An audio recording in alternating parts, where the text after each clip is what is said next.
super live, I believe, because I have generally never streamed from my laptop ever since I'm running Linux on there. Well, let's see on the people that are coming in if they report any weird funkiness in the stream, which may generally happen, but as it looks like we're actually transmitting, and that's amazing.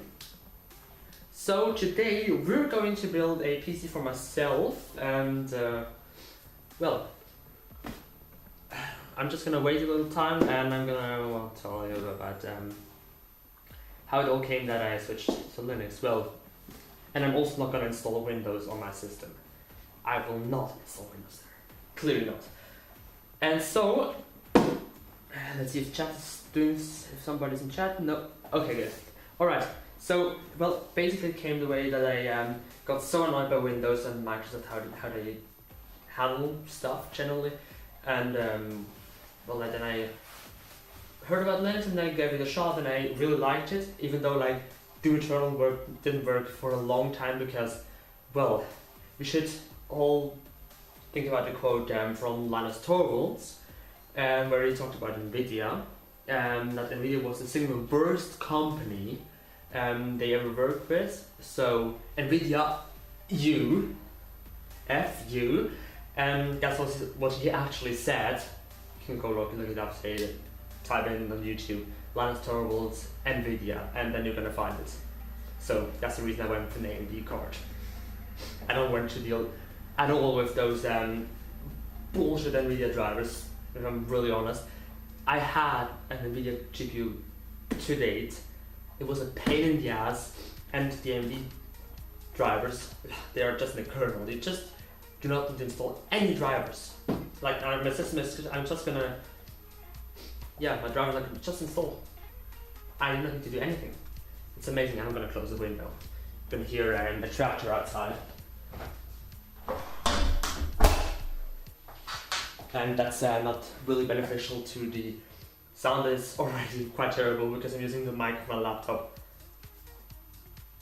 Oh, by the way, I could actually just check that my music is running. Yeah, looks like it. Somebody in chat could please tell me if the music in the stream is loud enough, or if it's too loud or whatever. Alright, so, and this, by the way, just the Swiss power plug, because also Corsair doesn't ship any Swiss power plugs. So yeah, let's put it here, and let's begin with the part selection. I went with a MSI MPG X570 Gaming Edge Wi-Fi.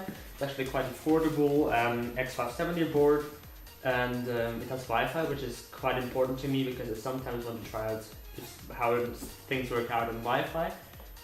Then, well, we're gonna put a Ryzen 7 5700X into that motherboard, as well 16 gigabytes of Corsair Vengeance RGB Pro.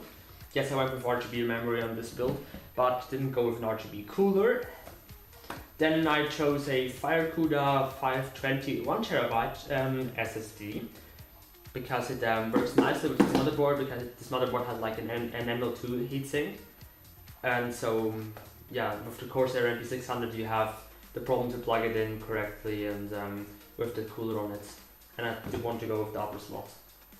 And then we have a the cooler CPU, an Arctic Liquid Freezer 240, because the case I'm gonna use is a Fractal Meshify 2 Compact.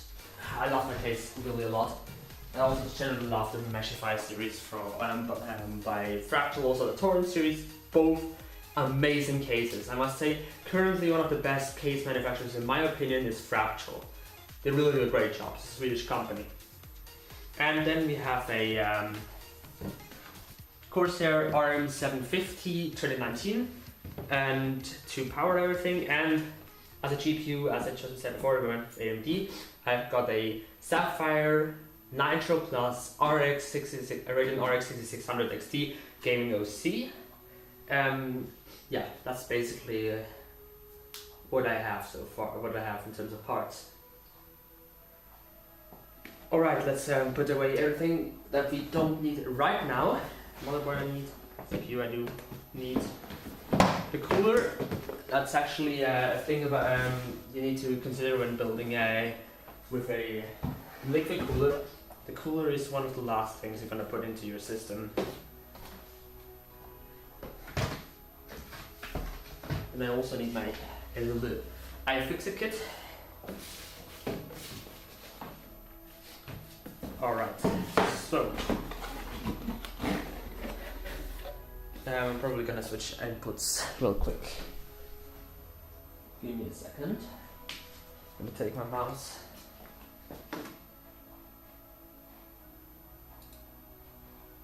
Alright, seems to be working.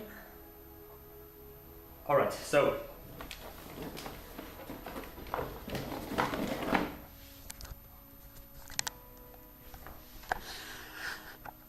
better.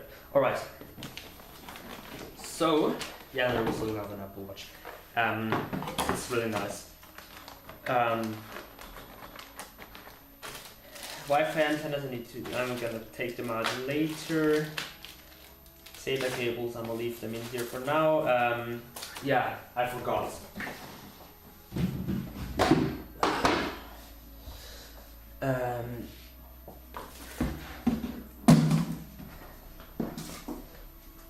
Yeah. Generally the drivers, you can just throw them in the bin straight up. It's first of all, the drivers you can just download from the MSI website. If you're on Windows, if you're stuck on Windows, and on Linux, just only drivers. So there's also this MSI badge here, and the M.2 screw. Oh, there's actually two M.2 screws in here now. Well, MSI, I'm proud of you guys. You figured, well, maybe get two M.2 screws into the motherboard box. I by the way took out the manual in case I need to look up something, which is probably not going to be the case anyway, but better than having to take it out after you actually put everything back into the motherboard box and the motherboard is laying on top of the box.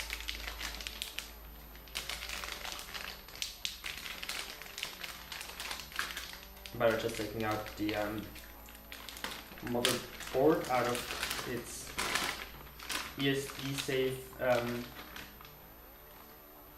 bag. I'm actually going to put it on top of the ESD bag, an anti-ESD bag. And yes, I ran myself the board. Okay, this time around it's, I believe, glued on a little better, this sticker down here. Last time around, I had, when I removed this bracket here, that's actually the M.2 cooler, I had to, well, remove the sticker before. Alright, so we need the cooler, the CPU actually. We'll lift up this latch here, actually zoom in a little. Alright, that's better. Alright, so we're gonna open up this CPU box. I actually got myself, I actually got a proper knife this time around. Oh, they actually changed the packaging compared to the compared to the 800X. There they just have the cardboard spacer in there, and here they got a plastic one, which is less ideal, in my opinion. And here we got it, the manual. I'm going to just put it back into the box. And the box right over there. We're going to switch back to the main camera. So this, I went with Ryzen 5700X because well, the 5600X is only like 25 or 30 bucks cheaper, and it's 2 cores less, and this one is about equal in terms of other performance, into single core performance, and the 5800X is a lot more expensive. It's like 350 and that one was 280, so that was not worth it at all. Yeah, put the camera back on. Yes, you can see. It's the CPU, and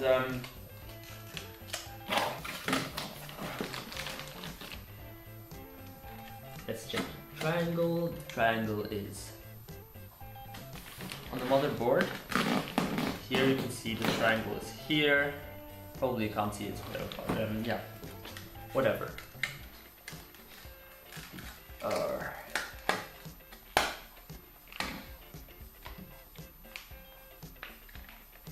Take it out.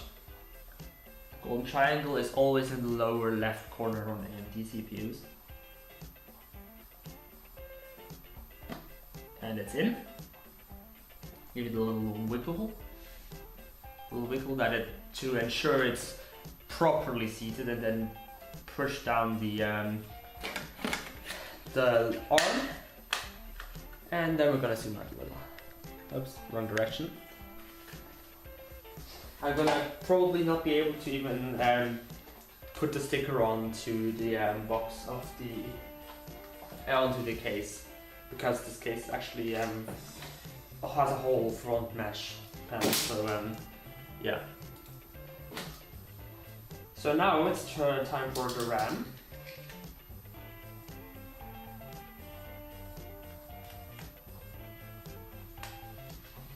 Alright, I still can't really believe I actually now have like a real proper PC, because so far I was running is i5 7400. That's about comparable to a current gen Intel Pentium, so the G7900 7400. Yeah, that's actually pretty impressive. Oh my gosh, it's so much heavier than the LPX is. Vengeance LPX. It looks so much better.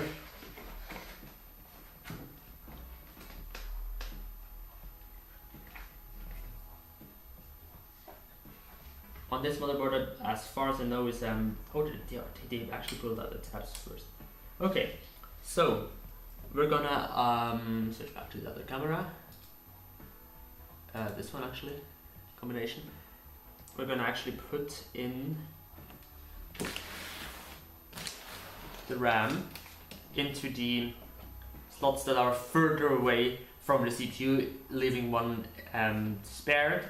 The outer one, and then the second, from inner the second one, we're gonna plug in the RAM. Align it with the notch, and plug it in. And it's in. And then the second one goes in the outermost slot. And yes, outermost, I'm talking about the one that is furthest away from the CPU. Right.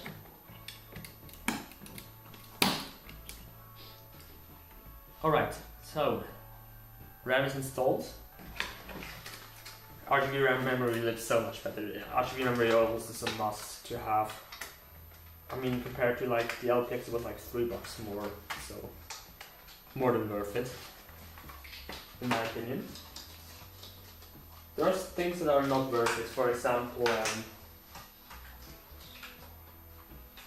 let's say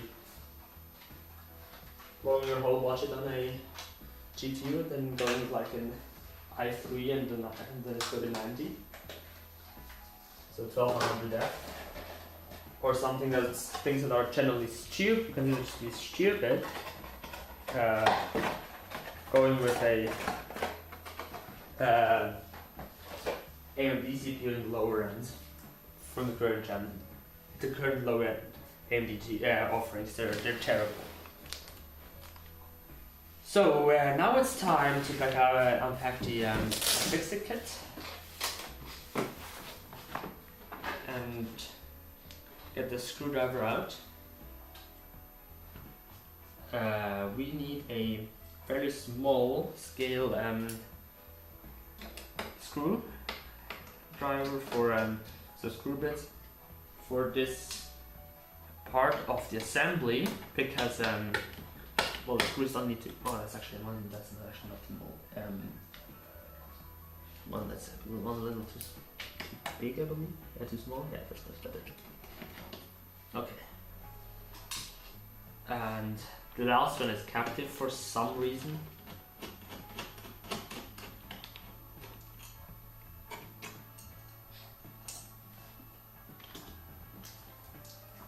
So, as I said before, I went with a Corsair, with a Seagate Fire CUDA 520. Why not the 530? Well, it was much more expensive, and I'm not going to be running SmartX as direct storage anyway, because you know, Linux doesn't support direct storage today, and won't be probably in the next forever. And well, that's the reason I didn't do it. Oh my gosh, it comes even in its own EXD bag. That's actually pretty cool. Yes, Corsair, probably do that as well.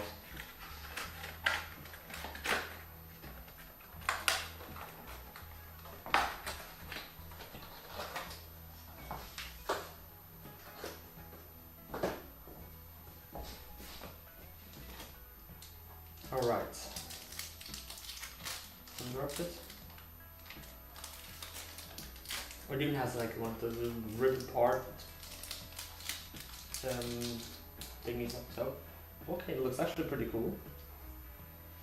So align it, slots in, then get the NO2 screw, get the screwdriver with a very small bit, with actually Phillips 00 bit, as far as I know is the right one. And screw it in. It's actually not the 00, it's actually the 0. But yeah. You can also do it with a bigger one, but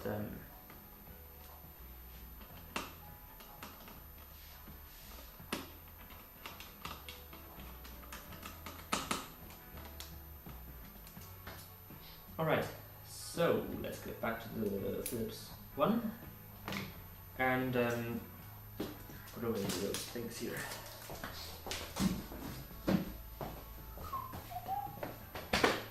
Alright, then I shouldn't forget about the peel, what the fuck ever that is, and I shouldn't touch the thermal pad down here.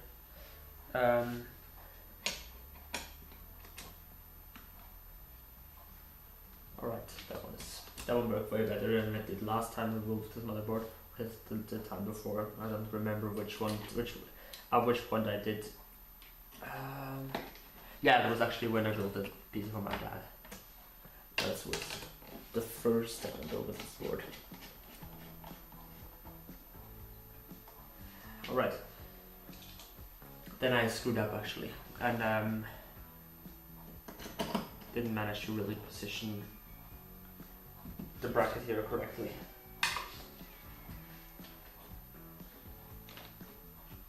Nice. Alright. So we're basically at the point where I can bring up the case. So I need to fix it in another spot. I actually already opened the case box because I wanted to check if that the side panel is intact.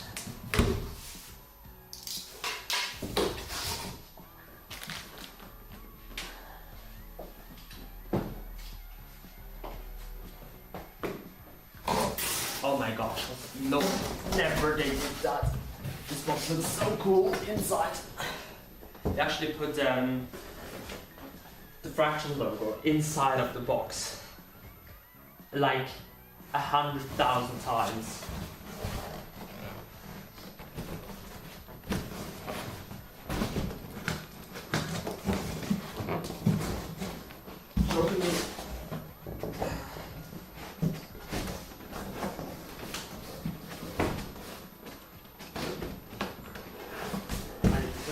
around.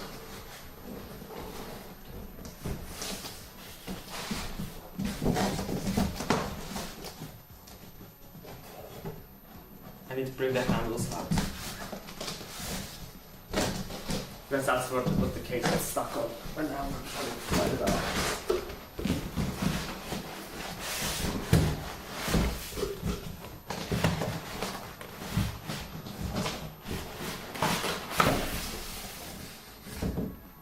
Nice. Oh my gosh. I'm not sure yet.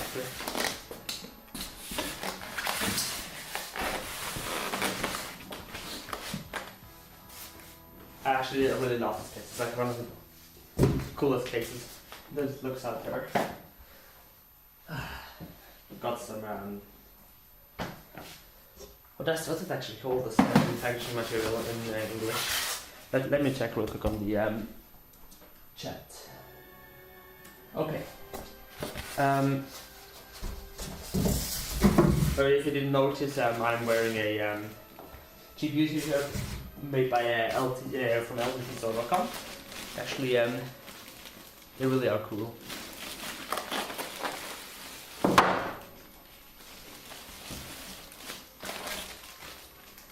Attention, Aufmerksamkeit. That's actually genuinely not the best translation ever.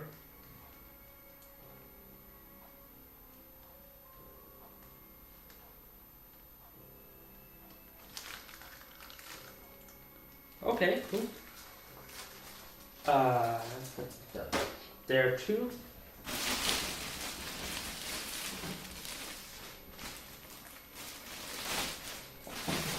This actually is a mid-range case, I would say, and as such, it obviously has tempered glass, not acrylic, because acrylic is disgusting in that for a window. So if you can afford it, spend a little more on the case if you're using a window.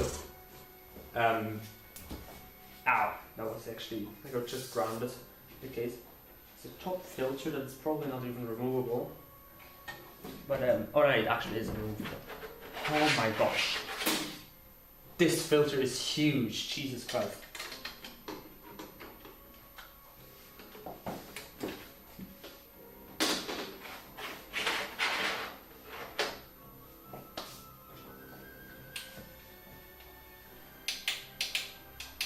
Oh my gosh, this button is so hard to press.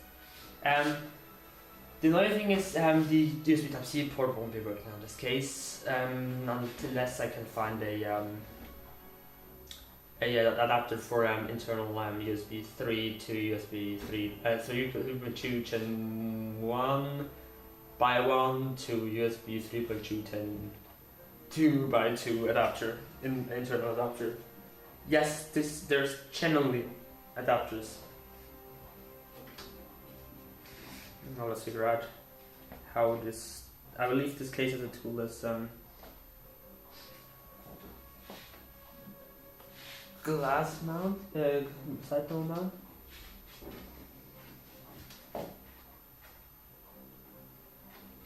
Okay, I don't want to break anything, so I'm gonna check over.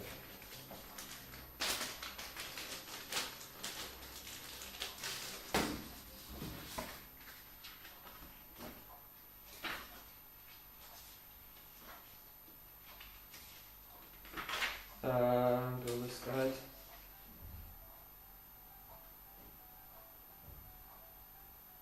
You just pull on them.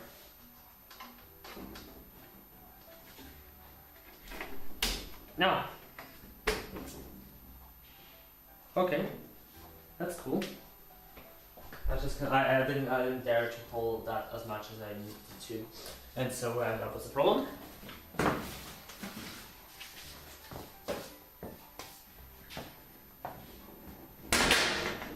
Okay, actually pretty solid. Oh Jesus, that side panel is really heavy.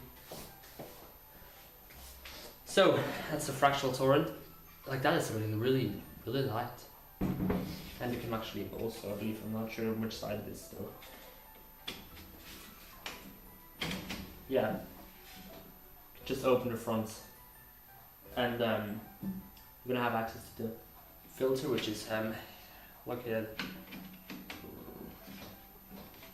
Oh, you need to remove it. Yeah, we need to unclip it here. I don't remember how that was. Yeah, anyway, I don't want to remove the filter right now. Because the front fends are already plugged in the right way, put in the right way, and yeah. We actually put a lot of cable ties in here. Nice. Alright, let's see the PSU and the HDD cage can move a little further to the front. So that's what I'm gonna be doing right now. So for that reason I need to lay down the case. That side. To remove the bottom bracer. And get a screwdriver. I just want to say that I used Torx here. I've been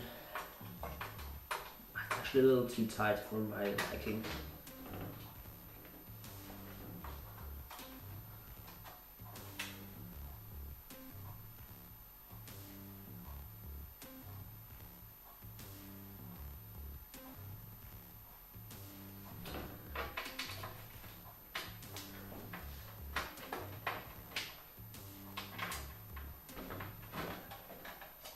Okay.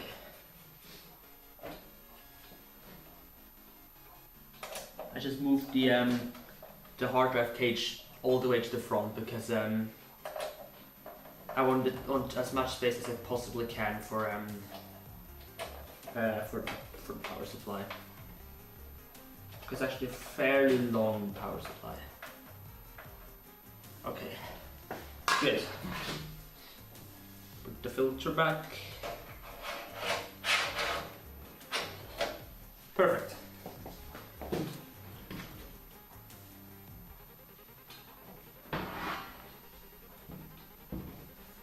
So, the accessories box.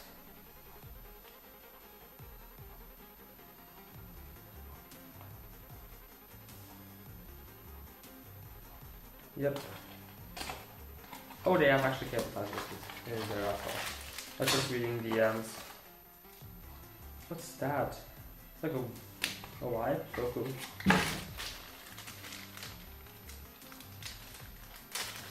Oh, it has those SSD mounts. They're actually pretty nice to use.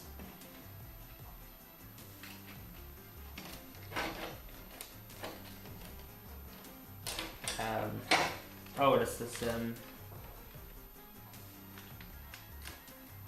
how would it just not been again? Oh, yeah, we can do it.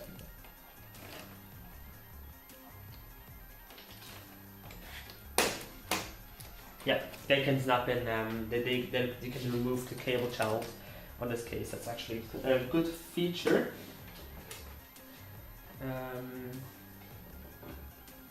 This fan though, why isn't it plugged in that way? Can you just route the? Oh, why is that one screwed in that way? It's so stupid. And there are not PWM fans as well. Just a DC standard fan. Okay, I will need to rotate the back fan.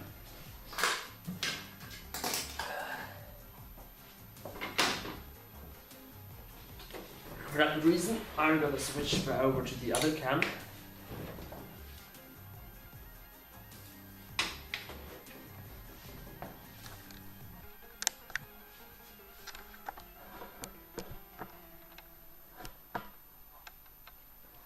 Okay, so I need to remove. Oh, they are screwed in from the other side. Oh. Well.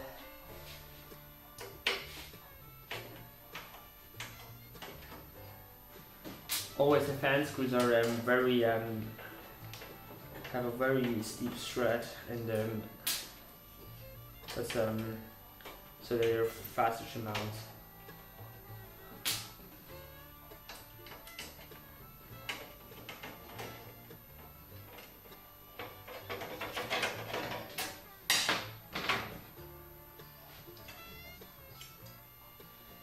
We're gonna put them in like that, so the cable comes out here.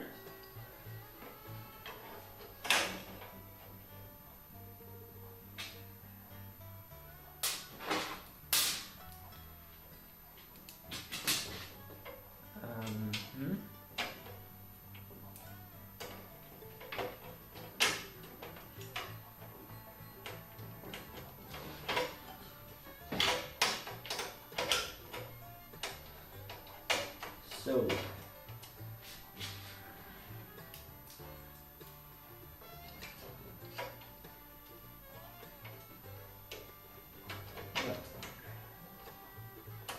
get that fan mounted. Yeah, that's a little wonky with the screws. Yeah, probably that one.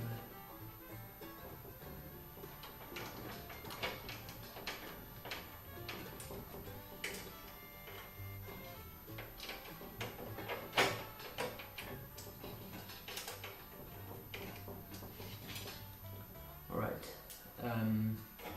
I pushed the fan all the way to the top, so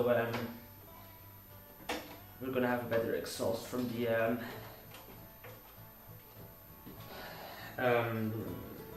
radiator, which is going to be mounted at the top.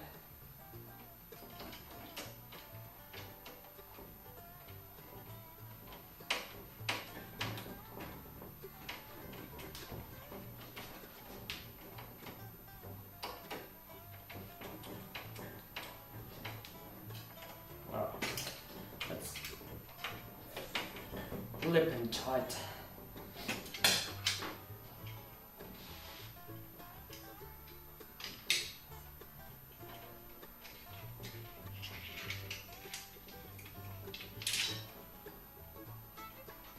I need to get out the cable as well.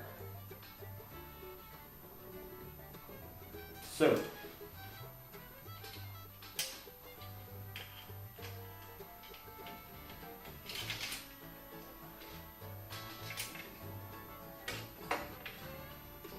yeah, that one's gonna probably go here, or I'm probably gonna even put this one as a CPU fan. Probably gonna actually put that one as a CPU fan, as a CPU fan. Yeah. Most likely. Well, now that I sorted that problem out, it's now time to mount the motherboard.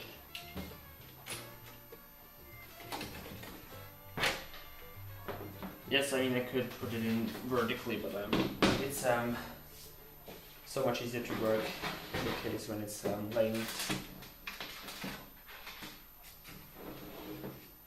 laying flat on the table.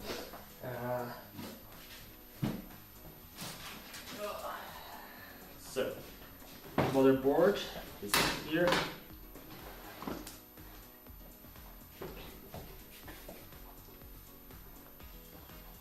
In contrast to normal assembly, I need to check that the cells are in the right spots. Here they are. This here is a little more complicated.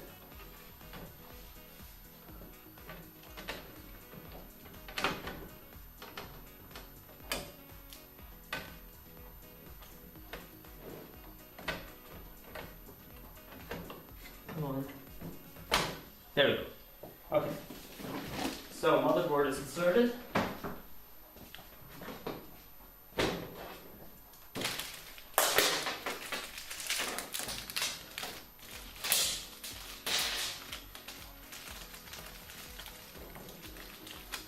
These are the hard drive mounted in there. Yeah. Then the power supply screws. That's the motherboard stand up. That's the power supply screws. And that's the motherboard mounting metal screws.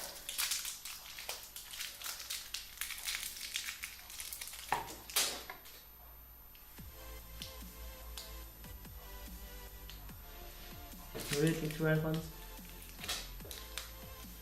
Yes. I did. No, that's the wrong one. That's a little 3.5 inch drive.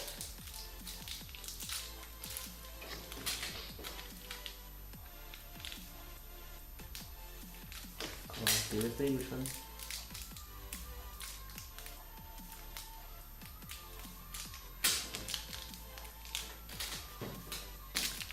That's the power supply. So we have one. That's good. Charge sharp there. Disc dampers, standard tool, those, and okay, we have everything. So I was just too stupid. That's the right ones. We're gonna use that other after it as well.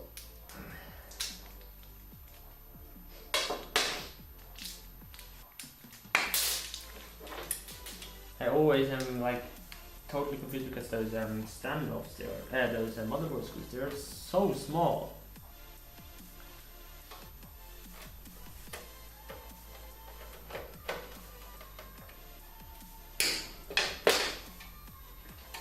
Yeah, the motherboard was a little bit too high. I'm gonna try after to switch to the other camera. That helps. Well, a little. Not a little too much.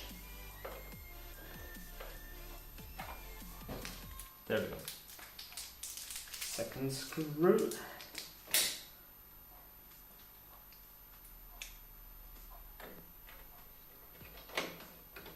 It wasn't Fractal actually the company that actually did a really great job at sorting. It's probably Lee though, and then it wasn't Fractal. So yeah, probably Lee was the company that actually did such a great job at labeling and stuff. Also, Fractal is a lot better than Be Quiet is. Be Quiet is not just literally don't have to label. Hello?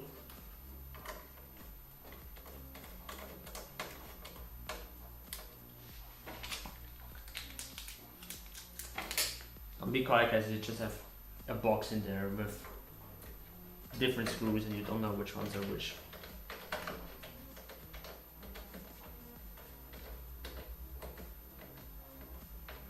And it's so easy. I mean, look what Fractal does. Just lose. Oh, it's, come on. Screw that out here.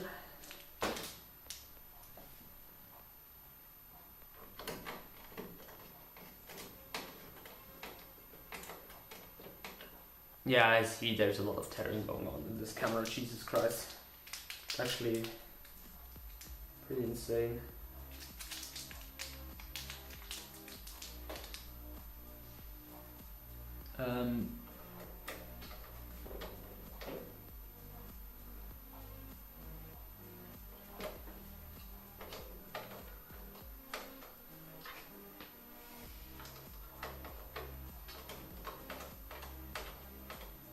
Okay, that one's good. Then, yeah, I've turned on my Apple Watch light. So I have, I can see a little more in here.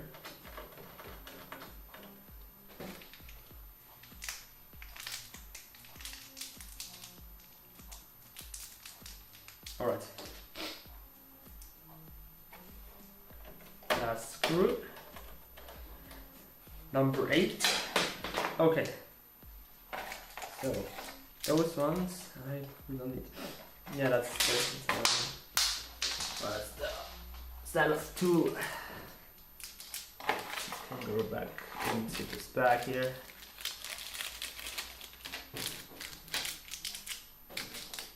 This one can too go in here. You have all of those little zip ties.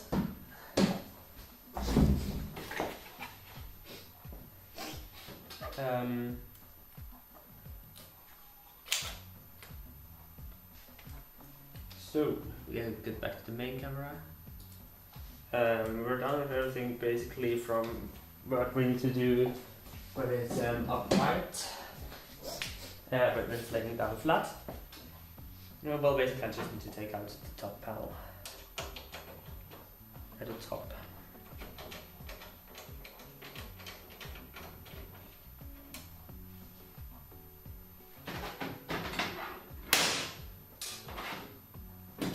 Yes, you can actually take out the top on this case. The because you're gonna mount the radiator. Oh, do you need to do that? Look at it.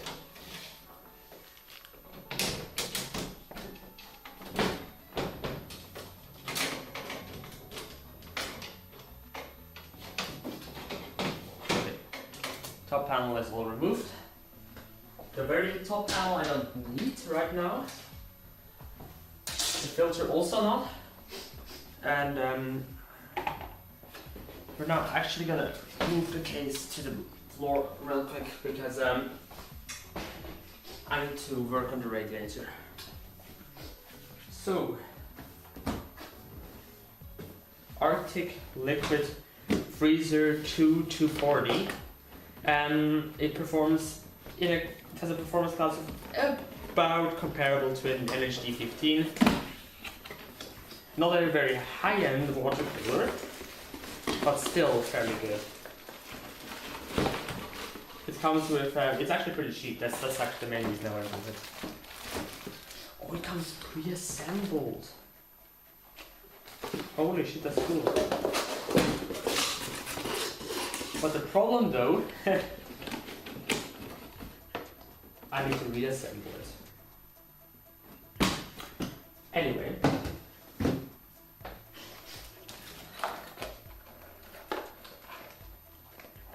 So I need to take it out. There are just screws. I'm not gonna go intake or. Actually, I'm gonna go exhaust.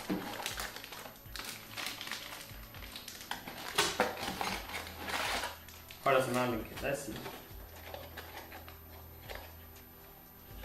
Cooler way, I like that.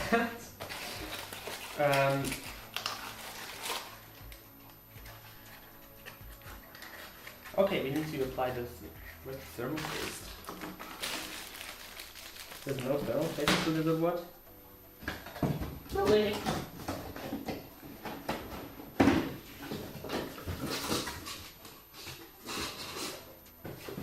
Oh man, there. It's in here. Yeah, there's thermal paste in here. Okay. Dun. Getting confused. But it's huge. I should probably leave that one on.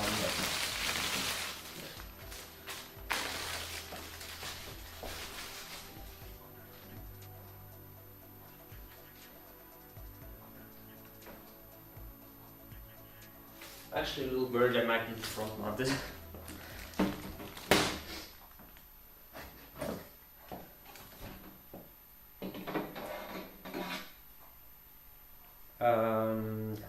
Like that.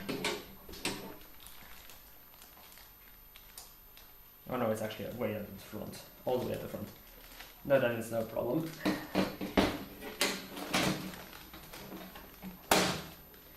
Ah, it looks so cool. It's way bigger than I expected it to be, but then that's the AMD mounting hardware.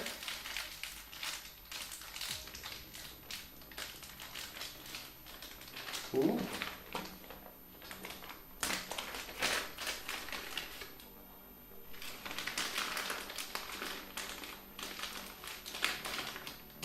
Thermal paste.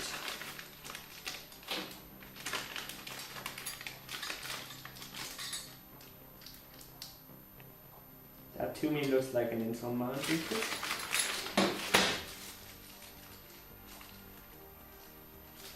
Okay, I need to just do mine real quick.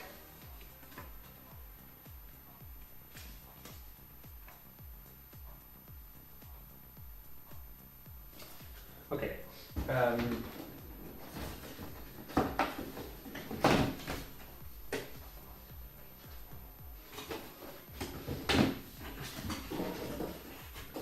looks good.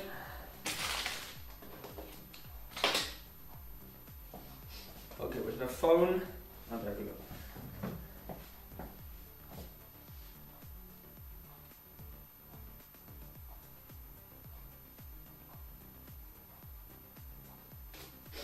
So let's do that. I actually like that fact. AMD socket in for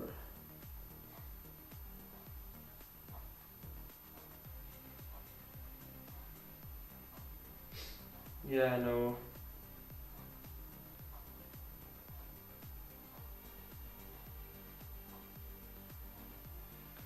I'm still not actually sure if I should. I'm actually gonna go.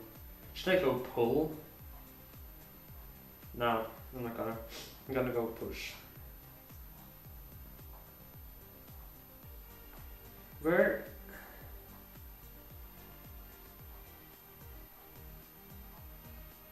I just want to know how which this one's needed. I know that for a fact. Oh, we need this thumbs anyway.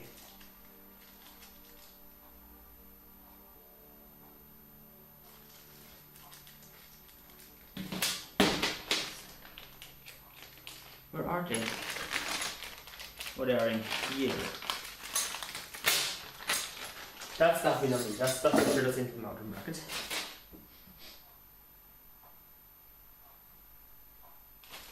In the wash, okay, that's the mountain for the bracket.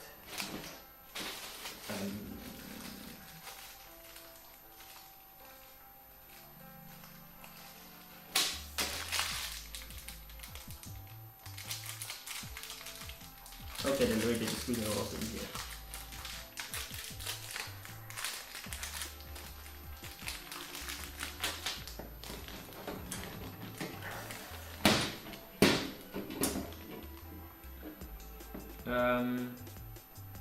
Most from probably the front is better.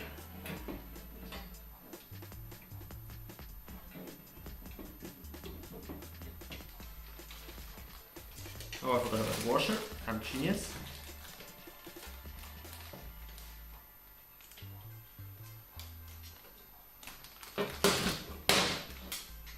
Where's the washer?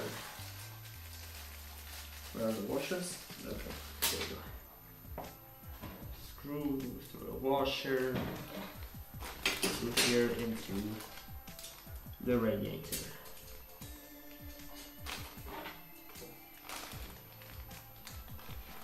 Like so, I would say.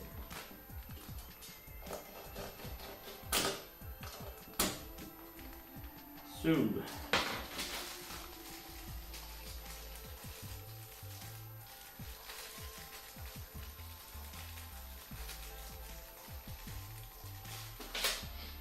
okay, getting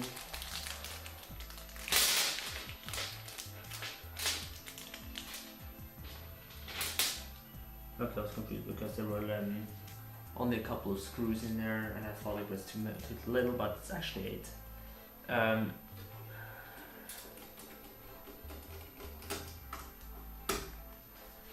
Let me real quick check on the chat. Okay.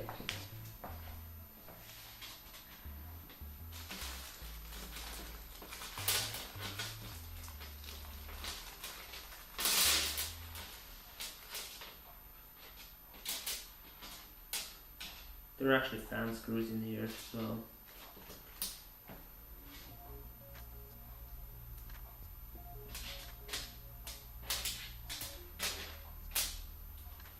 Yeah.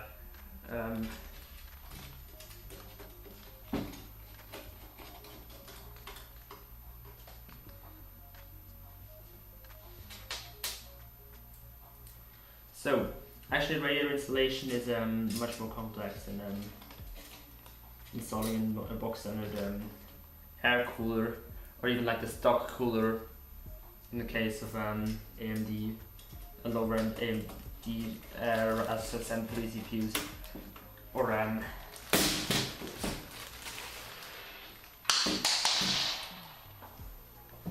that's one of the mount. That's part of the mounting kit that just fell down. This thing is actually very thick.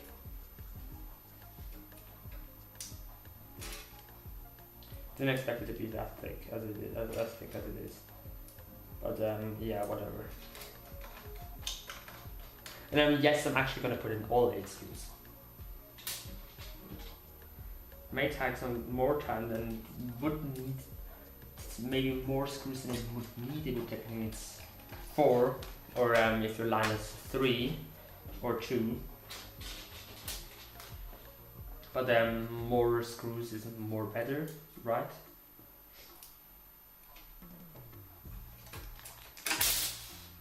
Genius.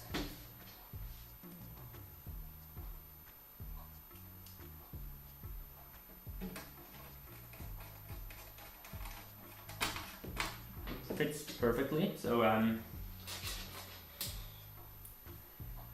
pretty pleased with the installation process so far.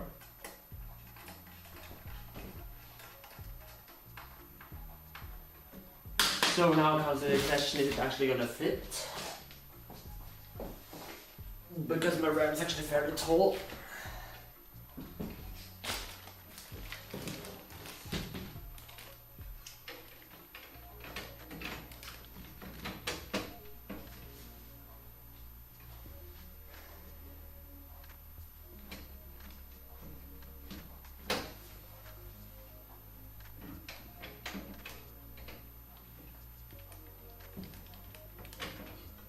So I need to front mount.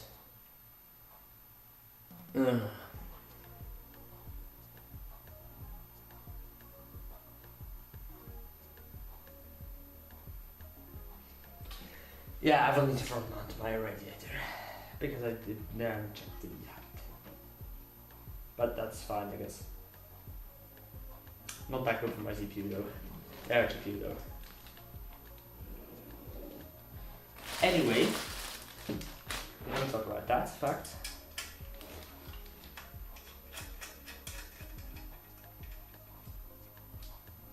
I was actually thinking about front mounting it and having better exhaust and stuff.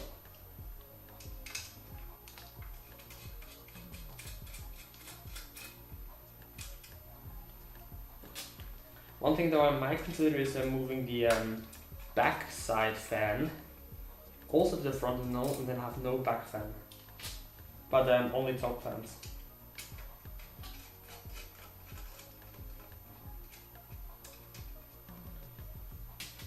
What happens if we move it? No, it still won't fit. Anyway, yeah, we need to front mount this.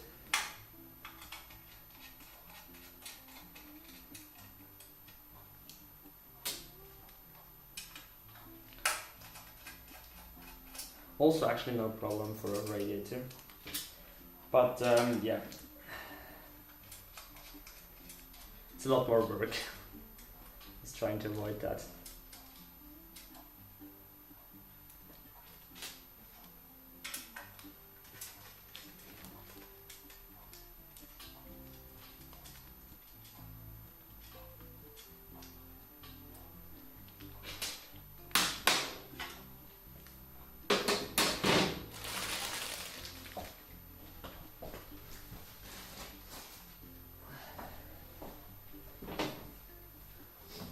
So I will need to remove the front panel of the case.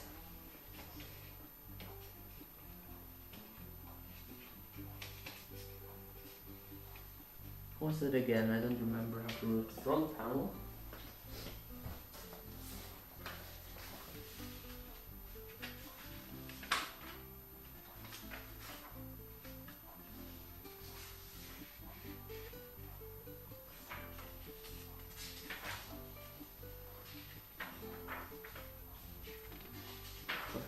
No. Optional steps. Okay, I'm just need to pull on it. Oh yeah, okay, cool, actually cool. Alright.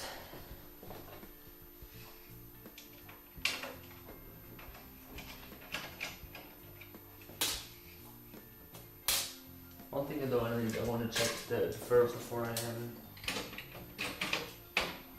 because I know there are two. There's one the 140s fit up top, but I want to double check.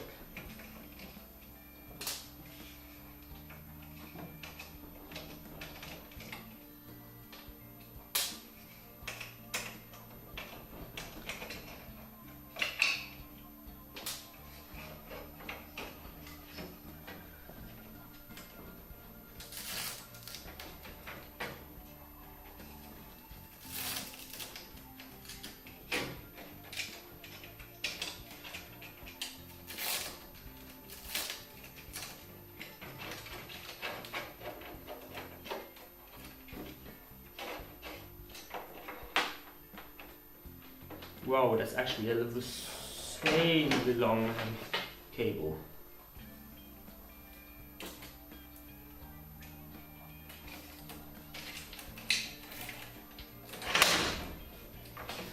That was a fan.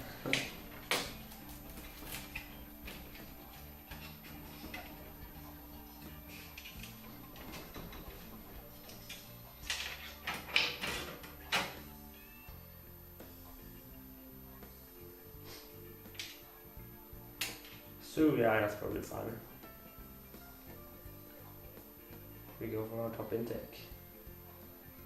Probably not a good idea.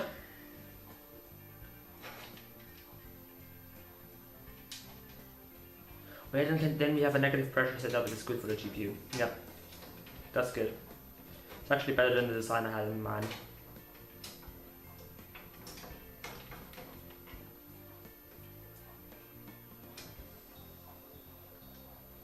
So I'm actually pleased it didn't fit.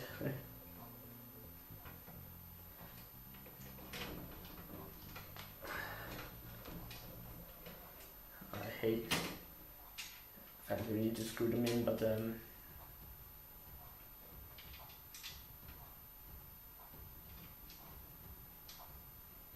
on. Oh yeah, why do I just don't take it up the case? I think just lay it down on the table and do it there. Give me a second, I'm gonna just change the scenes so you can see a little more what I'm doing here.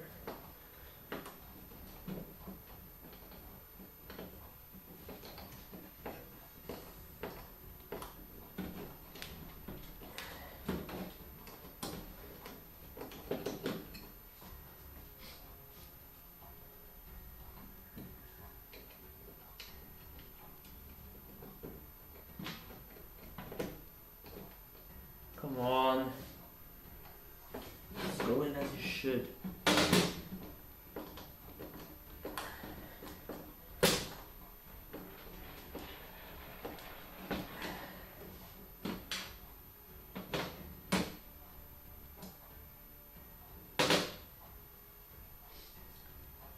Okay. Getting there. Oh no, you know what? I'm gonna remove the front fan first. Or the front fan first.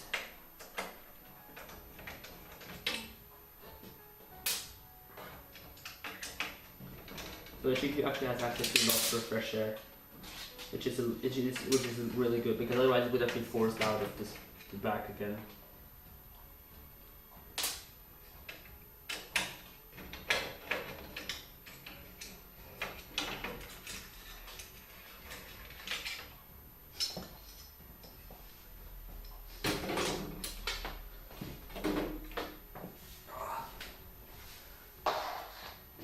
Let's go. Okay.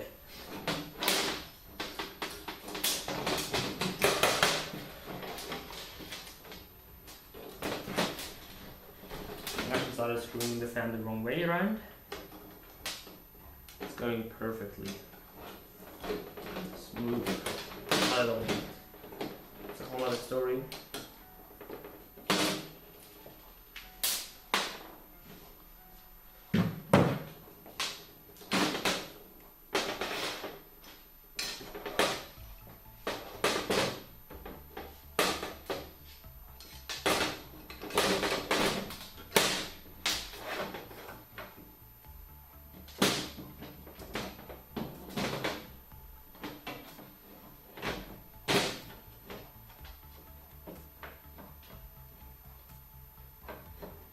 It's going to be beneficial for the other fans as well, for the CPU as well. Yeah, for GPU it's a little worse probably. But well.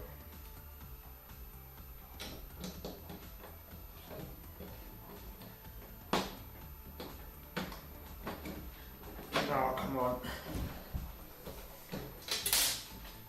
Does really not have any threads in there. Does it? No, it's not threaded yet. So you need to cut the threads basically.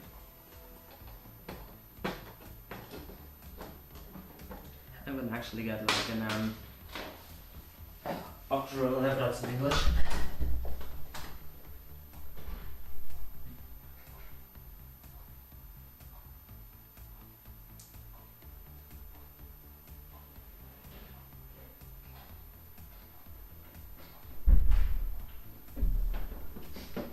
Alright.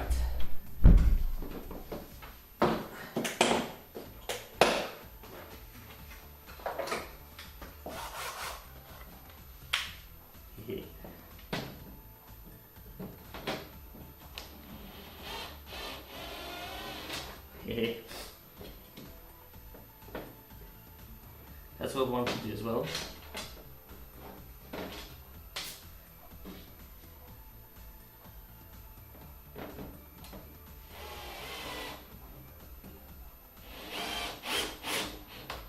It's actually going to be screwed in way more beautiful than I would have been able to by hand.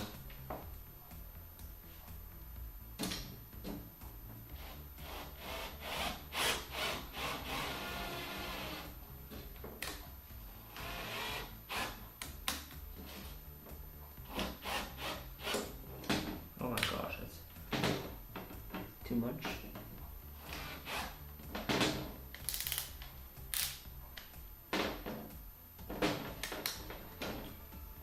Alright, let's get it mounted.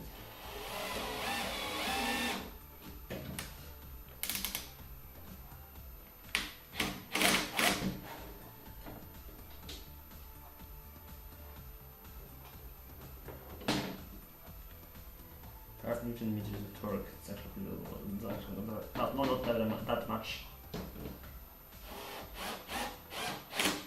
Yeah, that's not enough.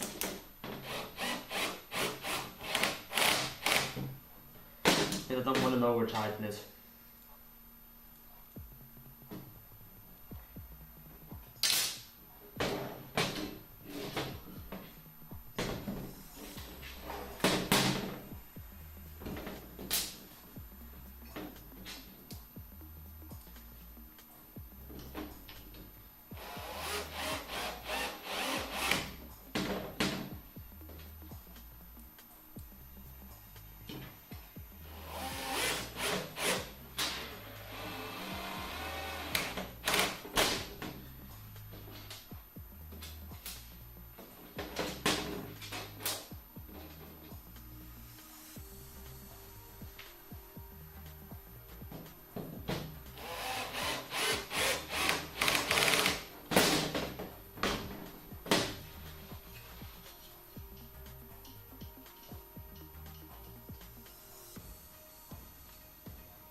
Right. Okay, that's good enough.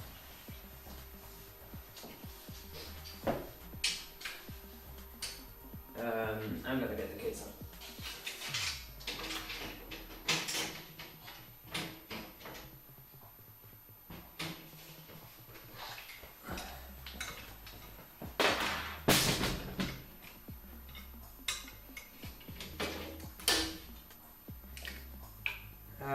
Switch back to the main camera.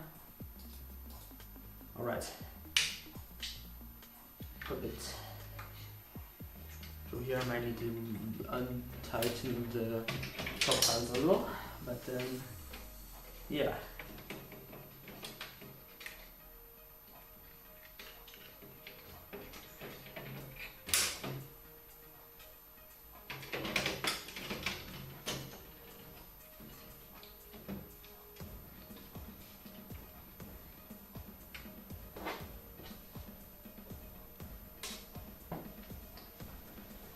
Let's screw the top panel back in.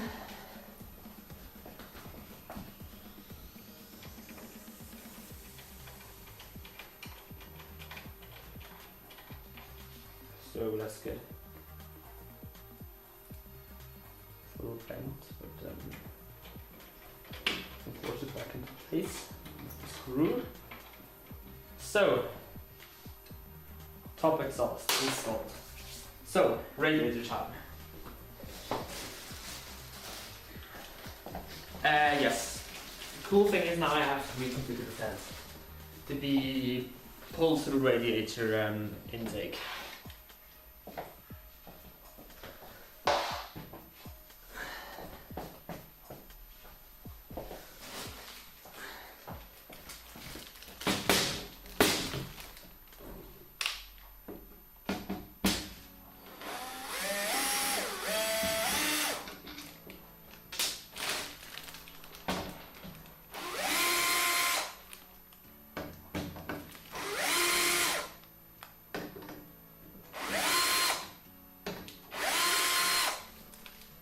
I'm gonna hand tighten them afterwards though.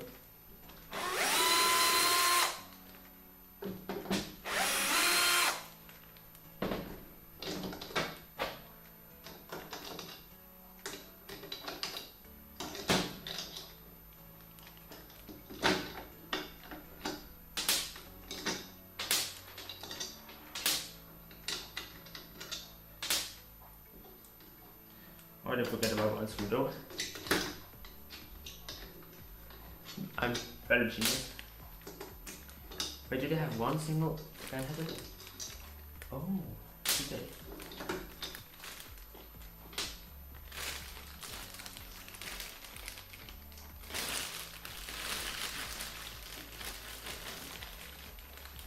Well, that's actually pretty cool.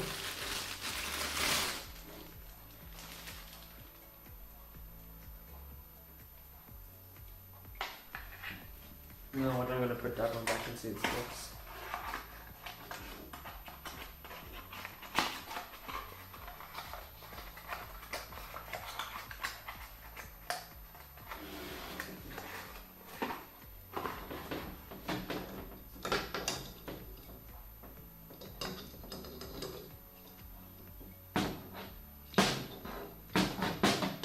So there was something in the manual about mounting putting the fans on the other side. They probably should read.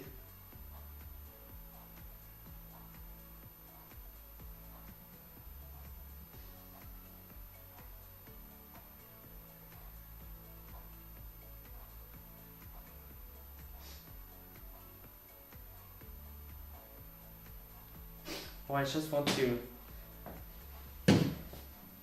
Oh yeah, I can just turn them around.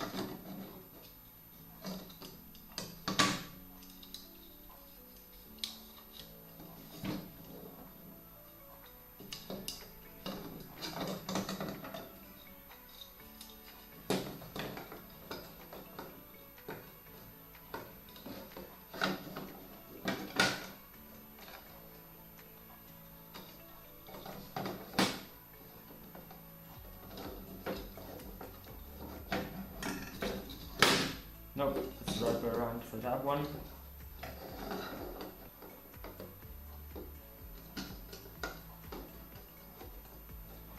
Okay, good.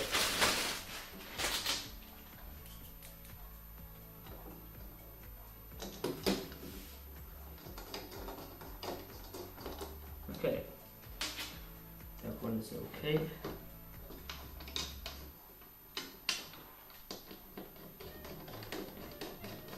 That one also screws down, perfect. So then we need to put that then in.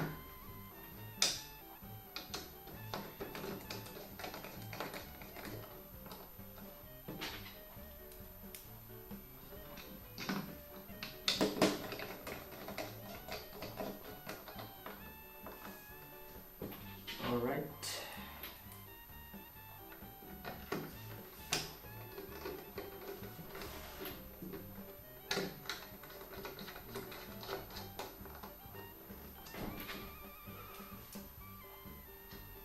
All right. Good. So that's sorted. Almost. Let's screw the rest.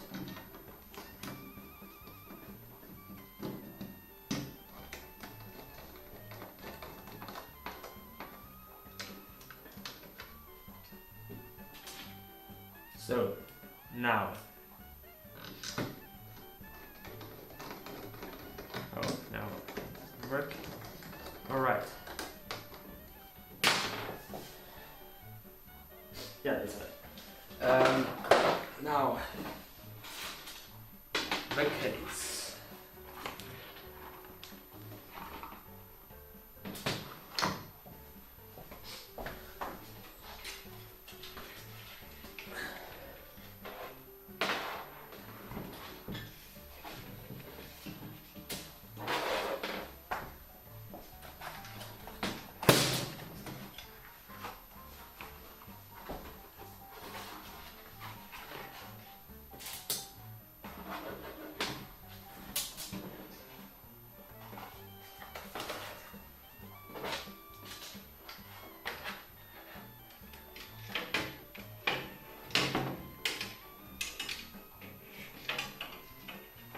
Okay.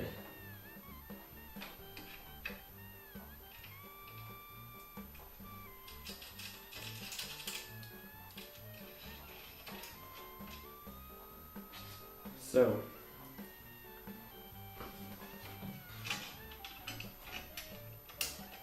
I'm gonna actually mount this fairly low down. And yes, I didn't put the fan on this side because otherwise it would be a maintenance nightmare. Because then the fan would pull in all the dirt into the radiator and be by themselves blocking the radiator. And as such, they would just, well,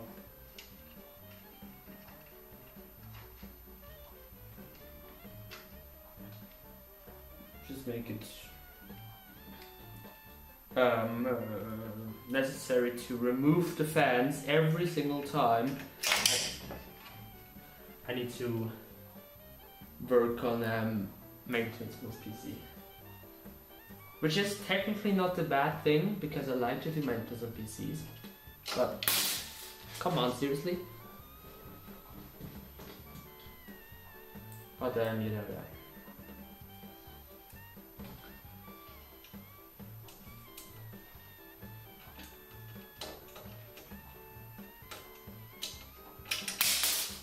Again, come on. I need to switch sides.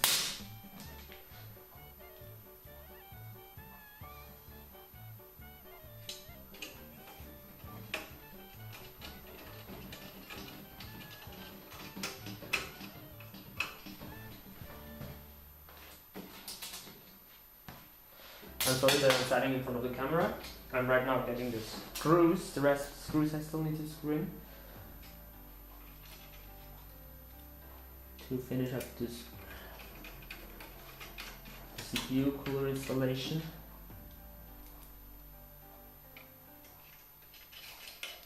Alright.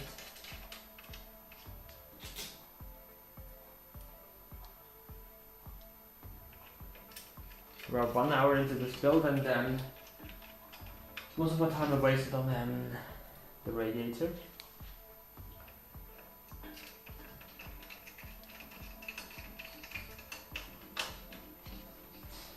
So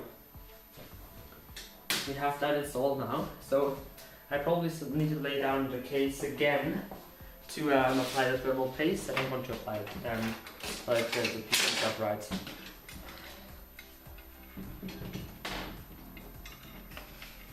Alright.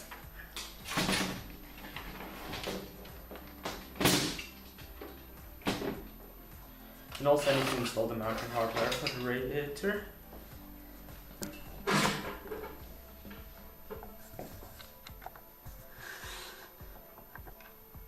So, let's switch cameras again. Alright, so first step, remove the, oh my gosh, it started down so much. I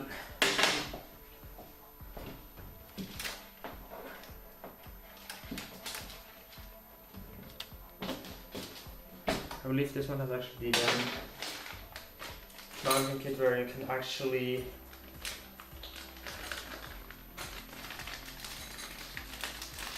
you got choosing to remove 2 of the screws.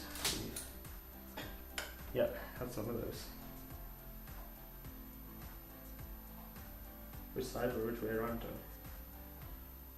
Yeah, probably this one. This kind of screw into it.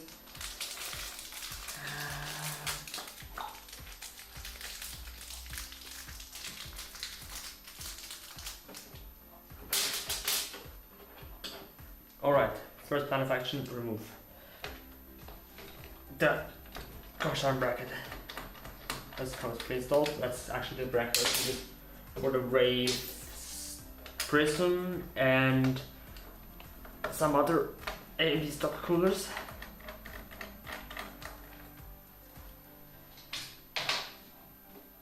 And then install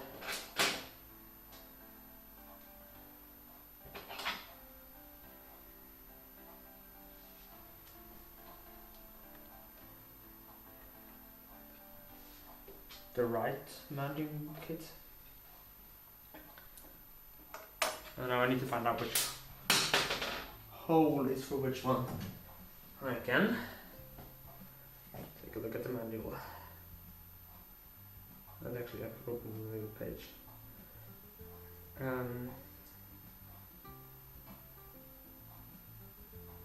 Isolation.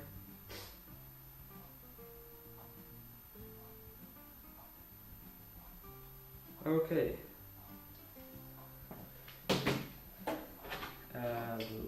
One is just closer. So I would realize after anyway.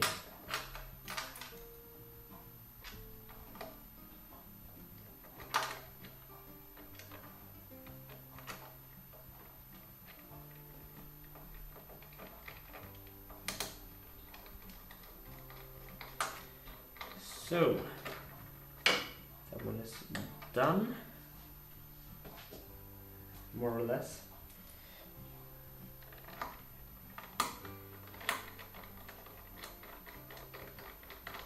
Oh, they already prepared it for AM5. That's cool.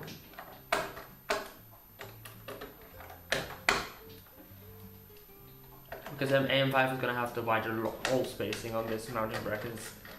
It's not AM3 compatible though. But well, the problem is there's barely any AM3 motherboards out there anymore because well, basically all died.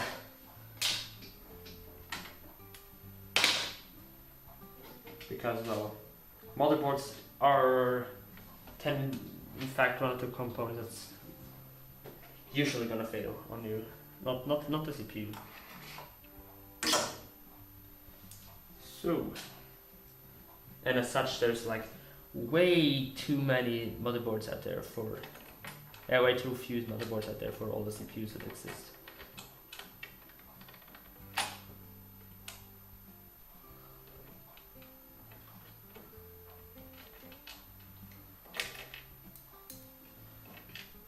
Alright. I do prefer the Nokia mounting mechanism. Secufirm is so much better.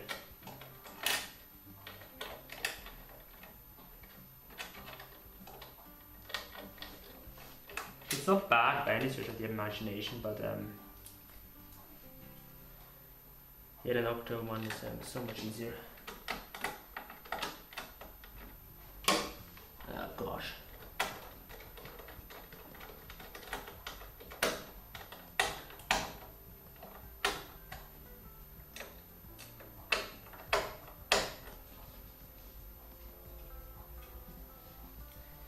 And I noticed these fans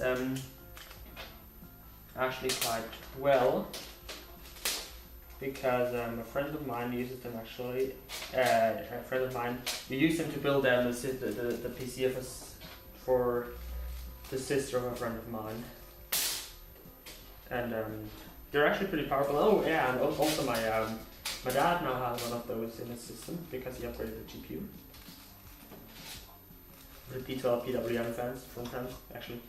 Yeah, I realized I was talking about something but didn't tell you guys what I was talking about. Which is always a genius idea to do. So, now, thermal paste. I'm going to use the cross method and I'm going to go.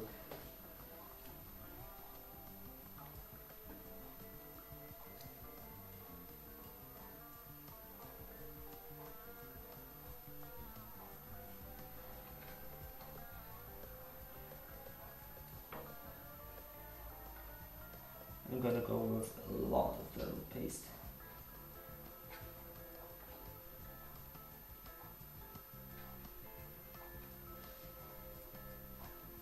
And actually this CPU cooler is actually pretty high quality for its price point. It was like 80 or so bucks. And well, it's actually pretty alright in terms of quality.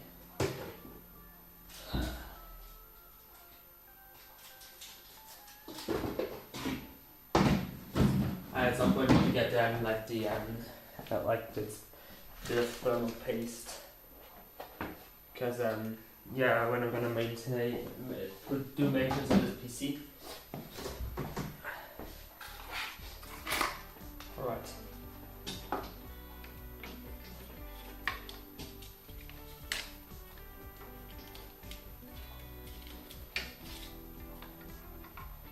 Yeah, that's good.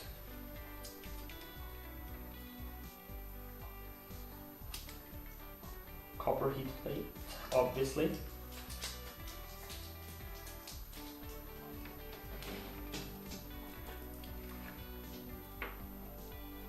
We need to put something in here probably. Where's the phone?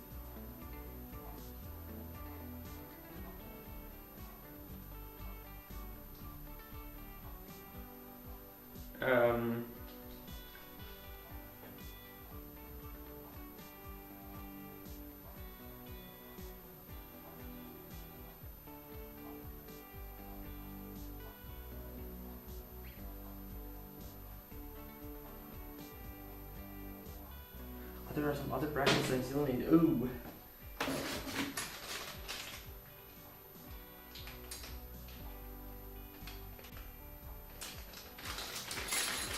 That's actually the thing that I still need to do. Need to mount to the CPU block.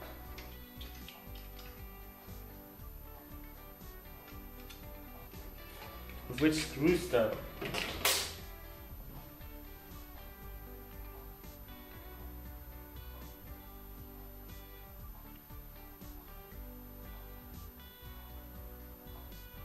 Throw down the perforation.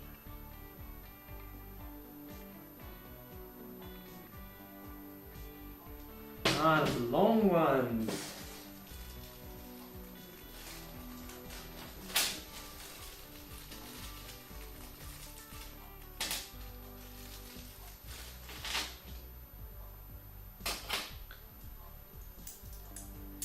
At least I know now what they are for.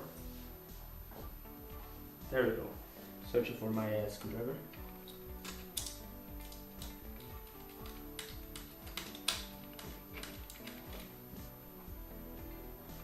Well, I put it on the wrong way around.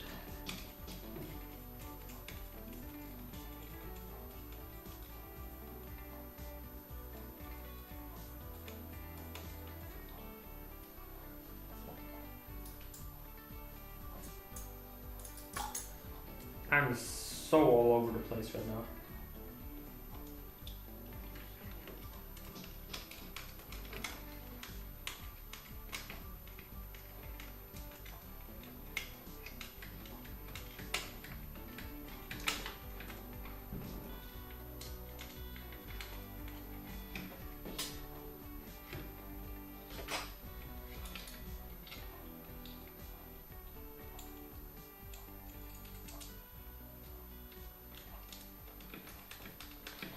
I should not build a cold plate yet, though.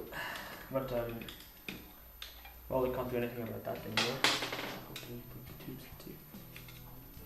Double paste. Now that's more like it.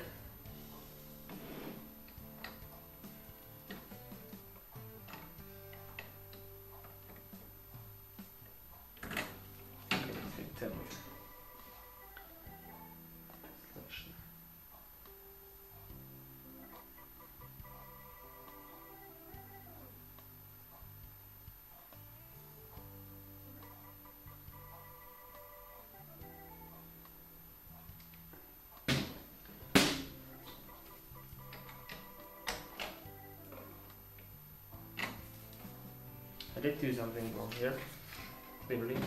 That must be true in that case. I did probably install the bracket the wrong way.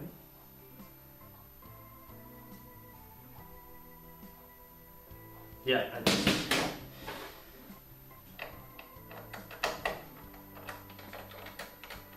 geez, I touched the thermal paste. That's bad.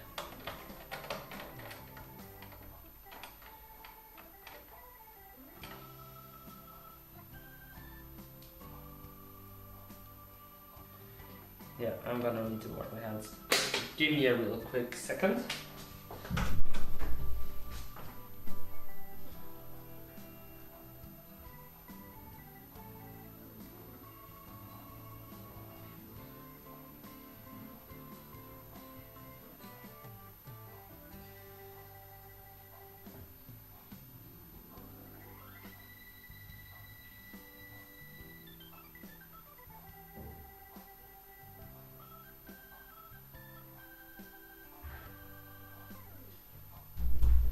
All right, better. So,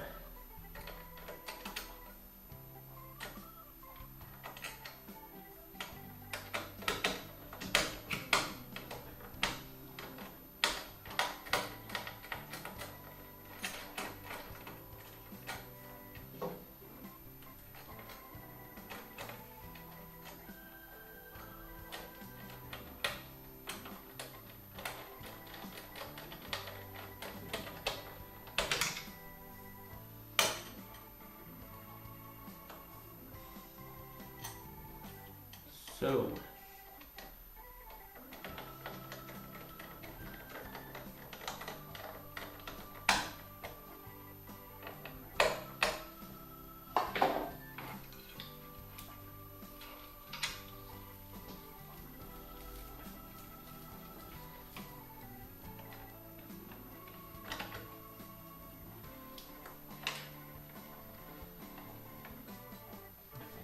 that's more like it.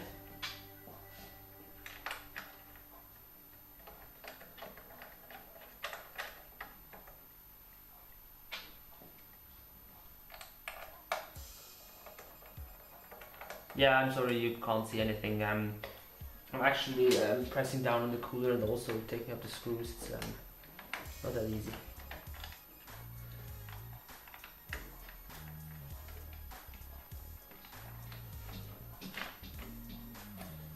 Because I do want to have even mounting pressure.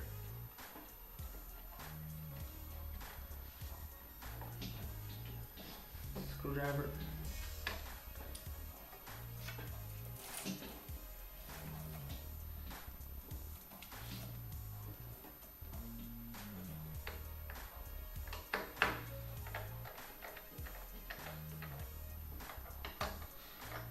Screws are a little yeah, those tubes are a little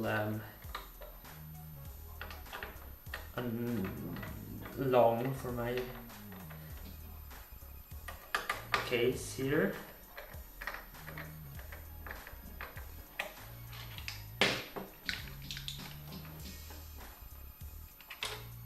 Let's check real quick that I'm plugging it into the right slot. And probably they would want it to be, it should be plugged into the CPU fan header. Make a knot into it.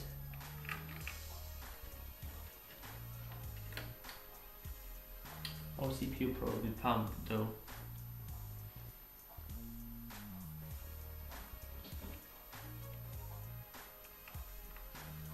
What should I do? And I'm gonna probably plug it into the fan header. Better. Still change it later on. Ow! Stupid JRGB header.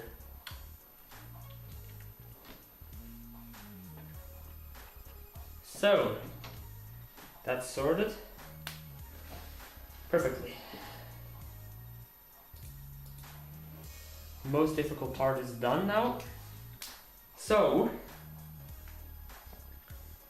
let's get the case into an upright position and install the power supply.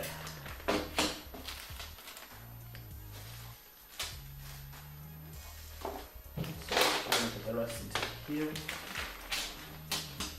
The whole rest of the info mounting bracket. Then just the MD mounting bracket. I'm gonna obviously keep it because so I might need this later.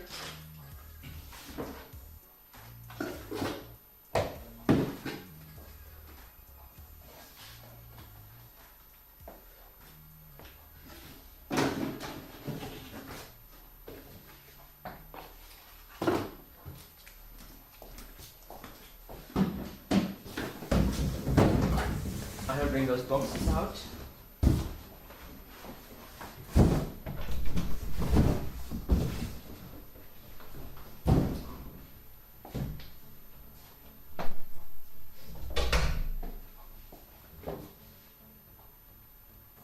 Give me a real quick second.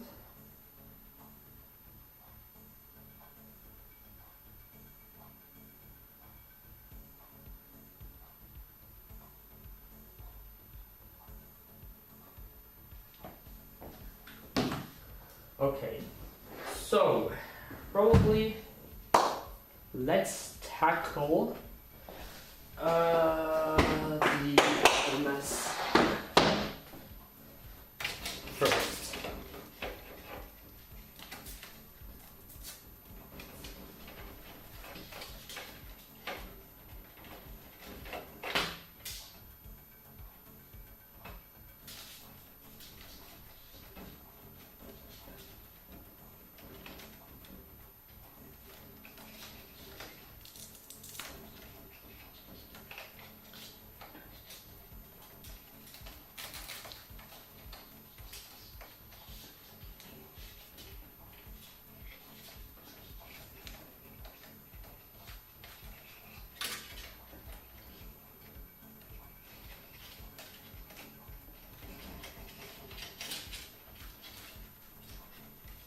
No, actually here, and then we're gonna need the 24. Yeah, I'm probably gonna first of all those. Anyway, gonna put them along here, and those two fans you can get installed together with the power supply, so the 24 pin. Oh my gosh.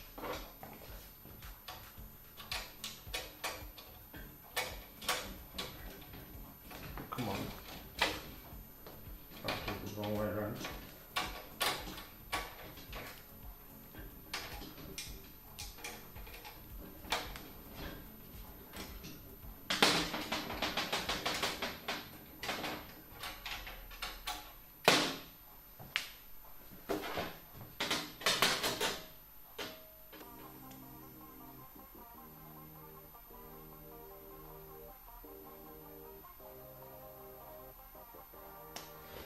Okay, alright, so go here, it's still part of the cooler motherboard, yeah, motherboard. Case can go there.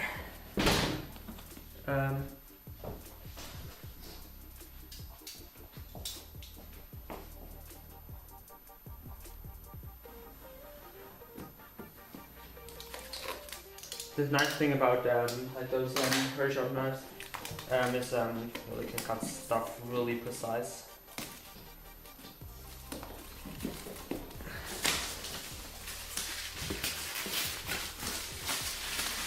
The cool thing was I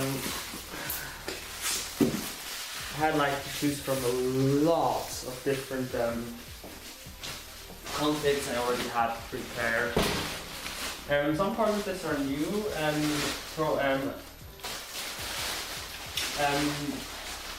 one thing that's new is this power supply instead of Sonic one,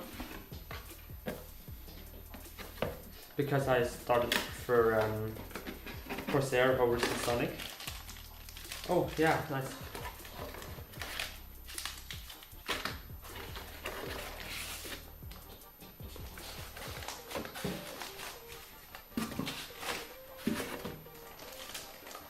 Because Sonic, well, the power supplies there are not bad, but of course it just makes better ones. And also Sonic is one of the OEMs, and also they sponsor a lot of the power supply. They have like some really weird things going. Yeah, that's the German power. I can't use that one. CPU.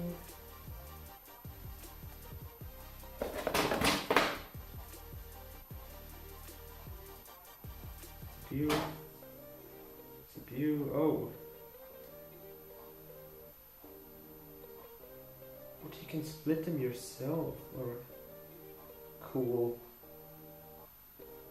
Because I need only a 4 pin. SATA, more SATA,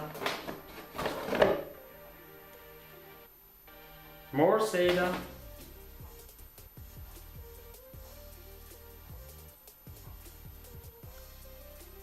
That's interesting. That's so many PCIe power plugs, Jesus Christ. More legs, you don't need that. More PCIe. More PCIe. And a 24 pin. Now we need to choose the shortest SATA cable we can find. Also put back more legs. 2 PCIe cables. 4, 3, 3. Clearly not one. Don't throw this shorter. The same. Okay. So we got all the power plugs ready. So the power cable's ready. The cool thing about this case is it's a higher end case, and so you get the really nice power supply installation, which is obviously this bracket from here. Oh, that's cool.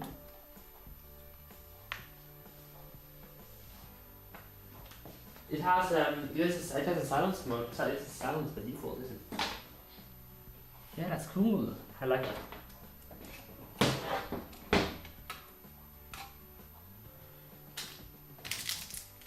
There we go. Power supply screws. Down and out. Oh yeah. Good. Let's check on chat.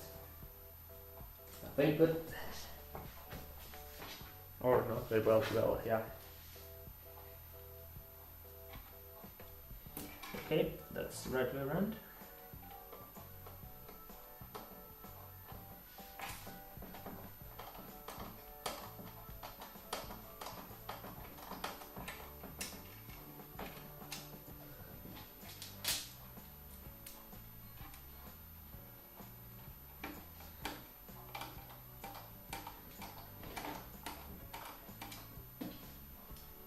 I believe they are actually this PIC is actually manufactured by what's it called again? Great Wall or something like that.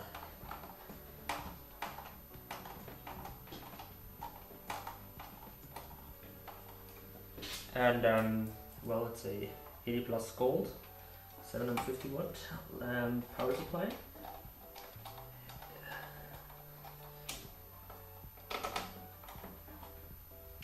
Did actually look at the spec sheet of this power supply quite a while ago, but don't remember.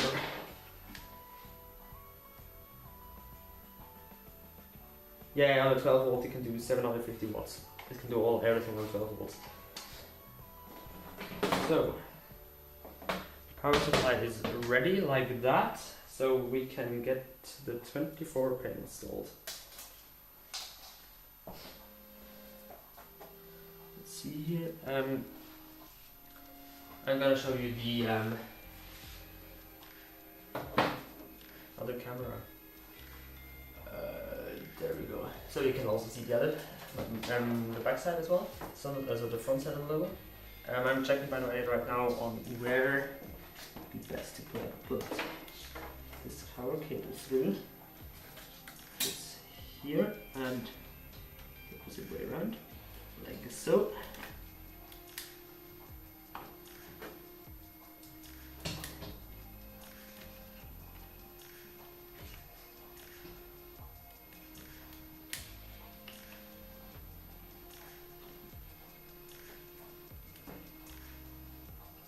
Okay.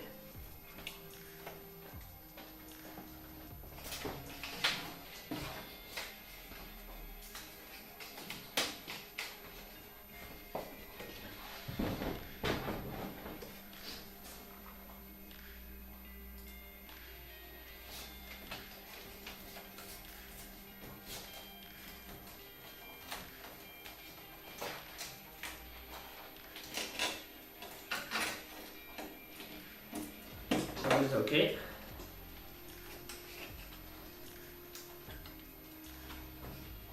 Let's keep it like that. What do we have? What do we do about the CPU though? Other one, yeah. So then we need front I/O. We can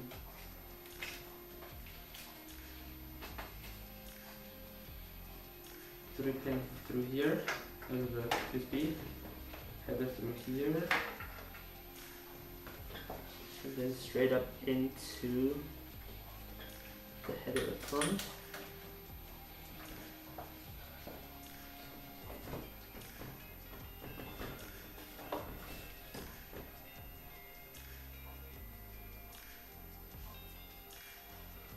Okay, that's good.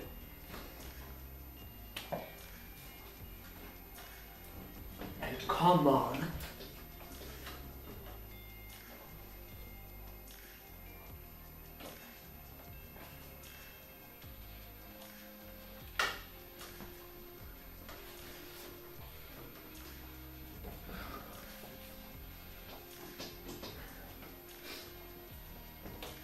Come on.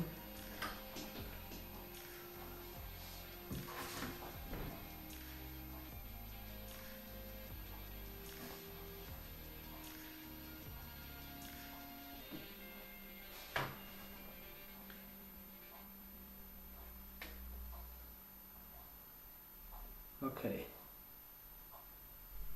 Pins look fine. Come on, seriously? It's not that difficult to plug in a USB 3 header.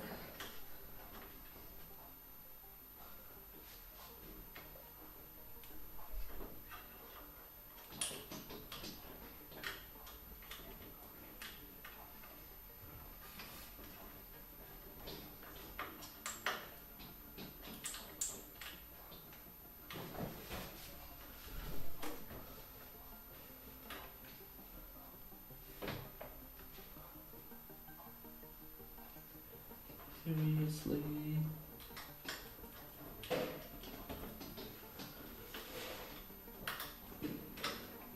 You know what? I'm gonna use the other one. I'm annoyed right now. To see if I'm so just stupid. Which I probably am.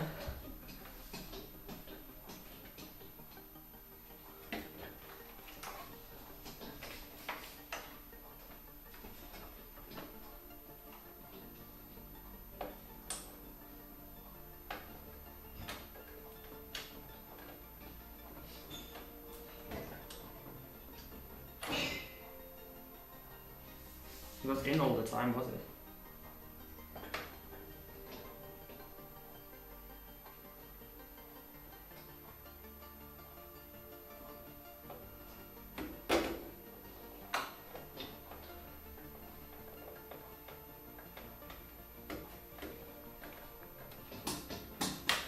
Ah, there we go.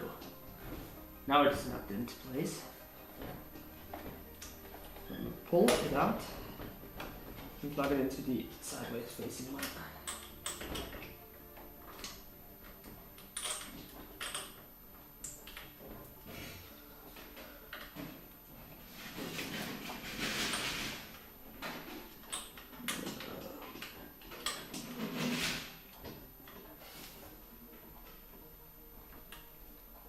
I'm sorry I didn't see anything that's like really...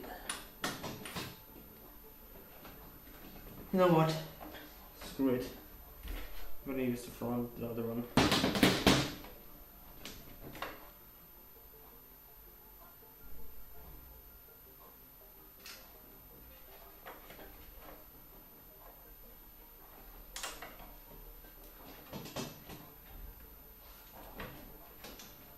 Okay.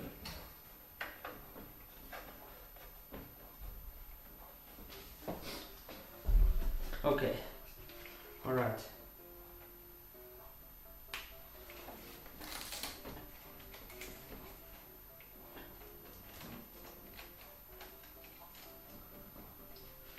That one is handled. That one we can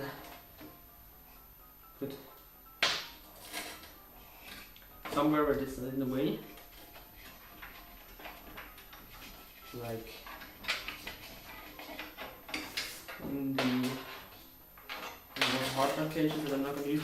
And yes, I'm actually going to now remove the hard drive from my old system.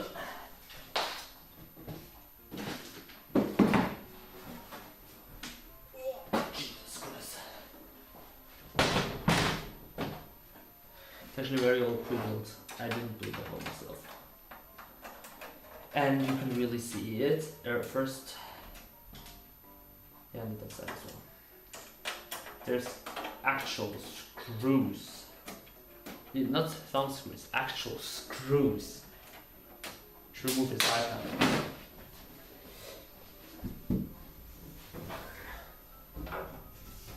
I don't actually know which side it is. It's if it's up top or somewhere else.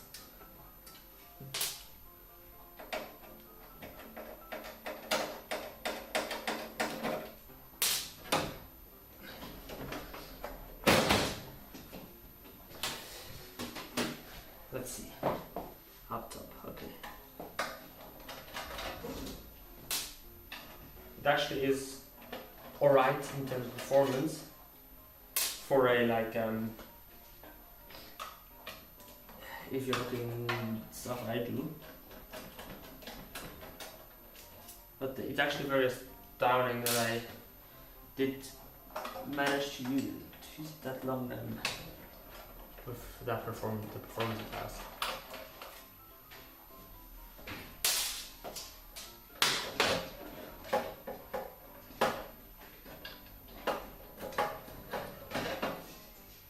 So I got the hard drive.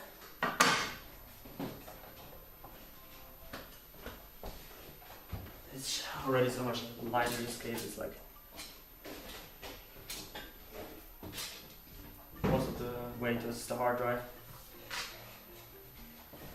And give me a second.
Alright, I'm back. Let's switch back to the camera.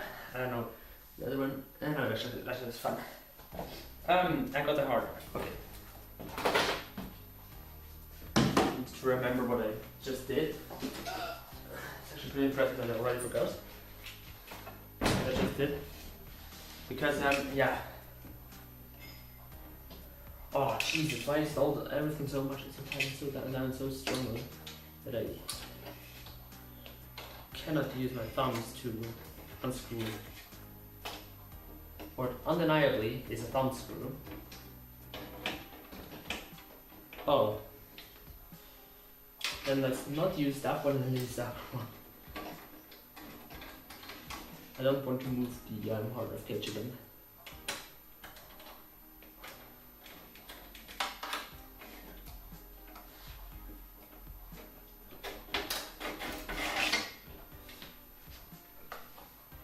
Okay, so that's the hard drive mount.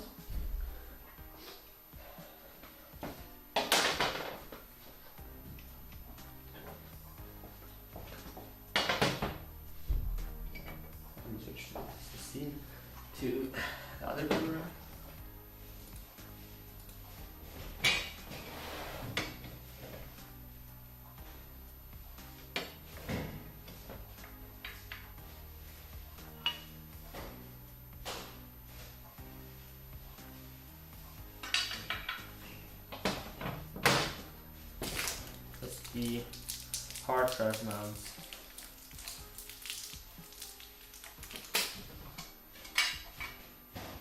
Oh, really? Oh, we need the hard drive working.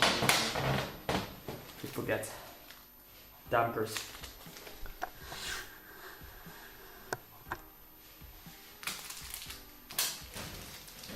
So the hard drive is not going to vibrate around like crazy.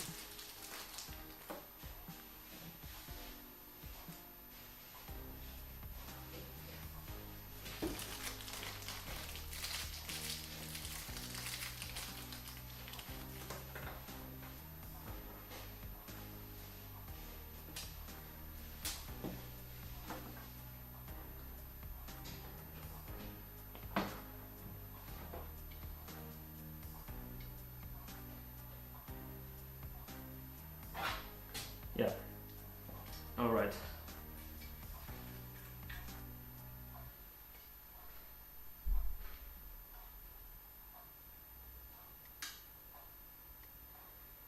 Oh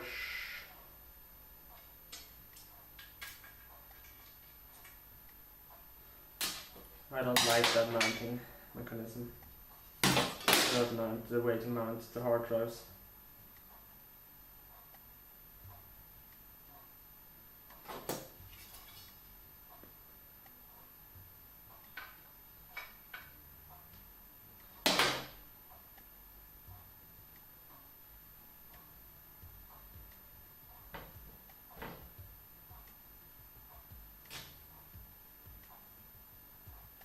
Alright, I need to really carefully put it on.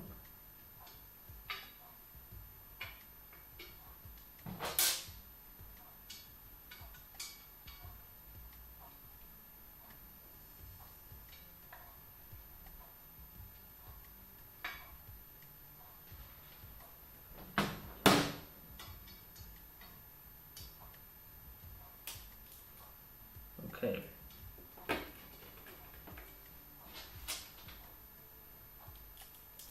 More or less. Let's screw it down fast. And not move it, and don't move it. That's one of the most important things about it. Not to move it.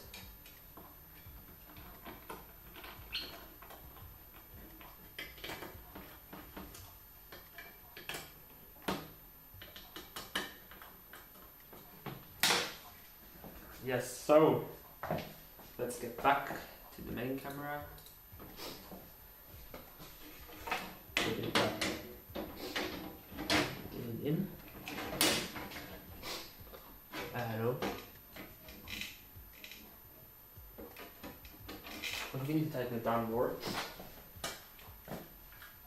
Yeah, we need.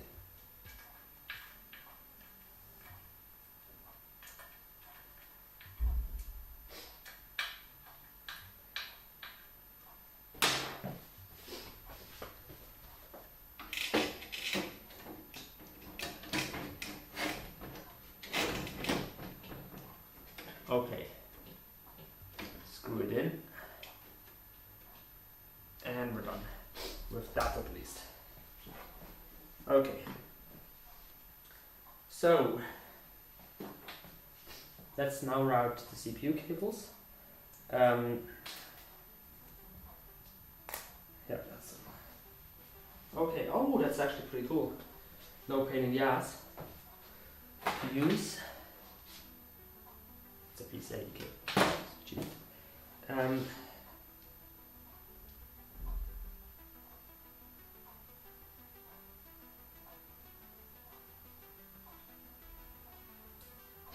Okay.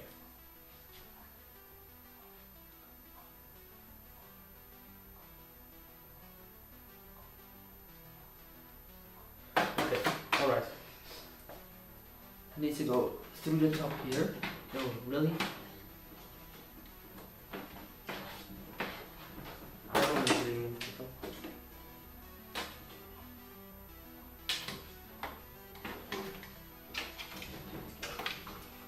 Yeah, I need to remove the top panel. Again. Amazing. so I can actually put it through.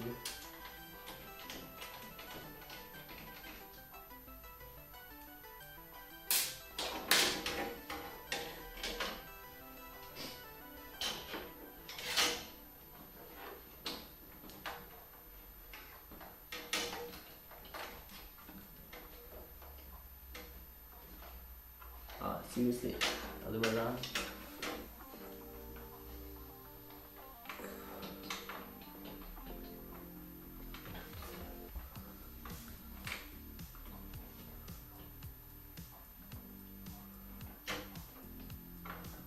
Oh, that's good.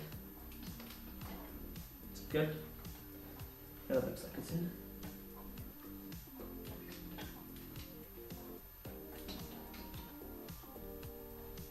So, the second one. That would be easier to pull and pass through the top of that here. Oh, there it won't be easy to put through because it's a metal wall.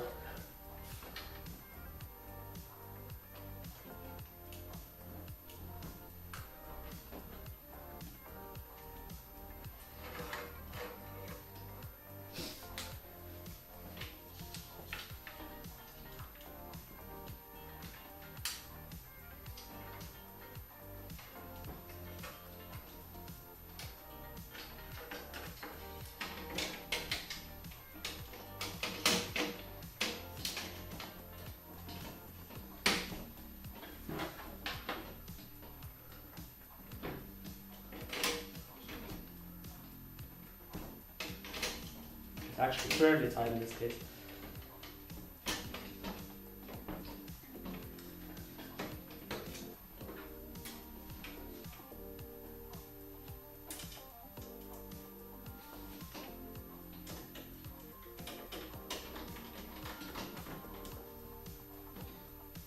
Right.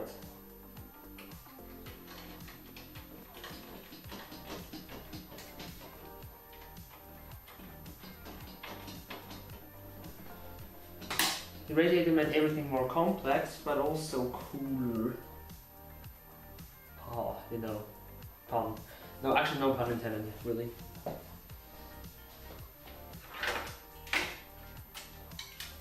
one's maybe right here.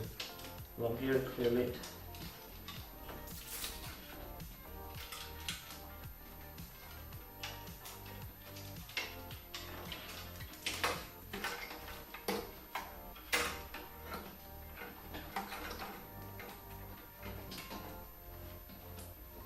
No, actually the other way around, it's a fractional. Logo is up top.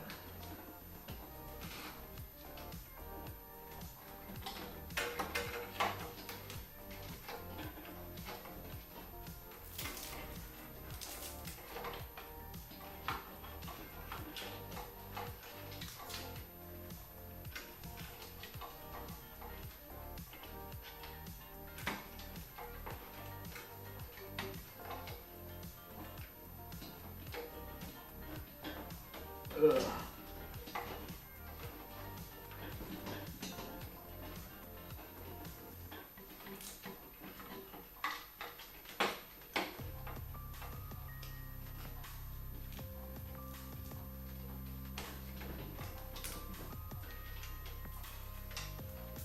There's probably going to be more builder friendly case, not in the XD H510 flow, because that one is not that good in thermals.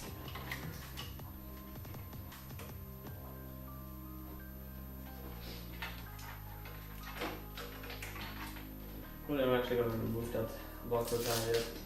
Yeah, same with it.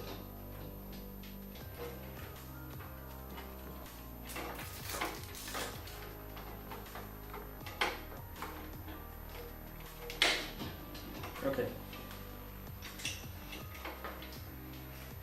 So, then we have a Velcro tie left over for like here.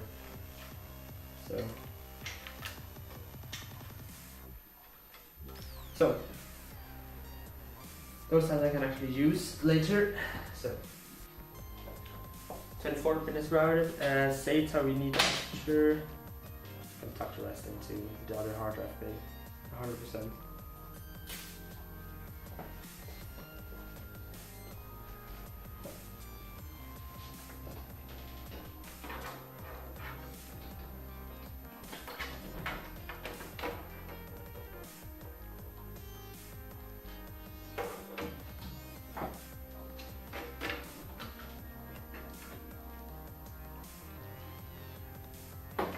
Okay, that's good. Good enough.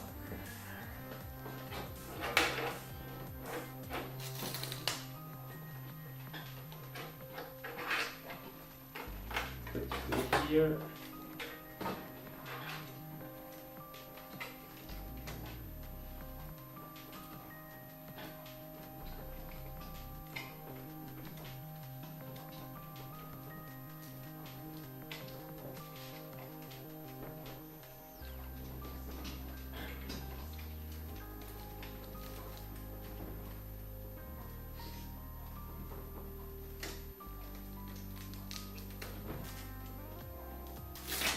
You know what, I'm actually gonna move everything from the row except the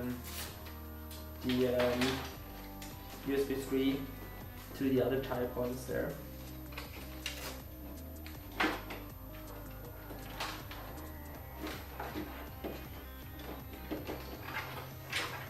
Makes the building process a lot easier. Where do you have another chairs? There's a good one. Back to start with the third.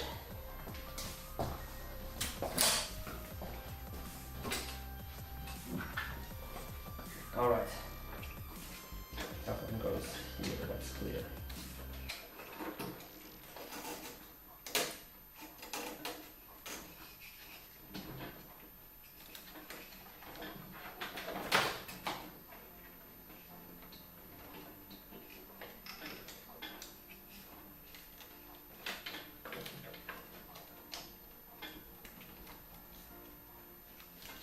Do we need to put anything else here? Fans? Nah. No, actually nothing else goes here. Maybe a SATA cable lighter though.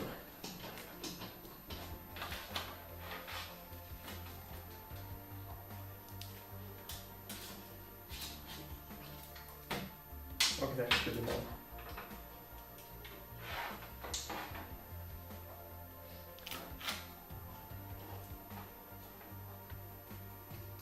Somebody at Fractal actually measured distances like the cable actually needs in order to function properly. Yes, there are generally some cases out there you think like, wait guys, did you even measure? Probably not, they didn't.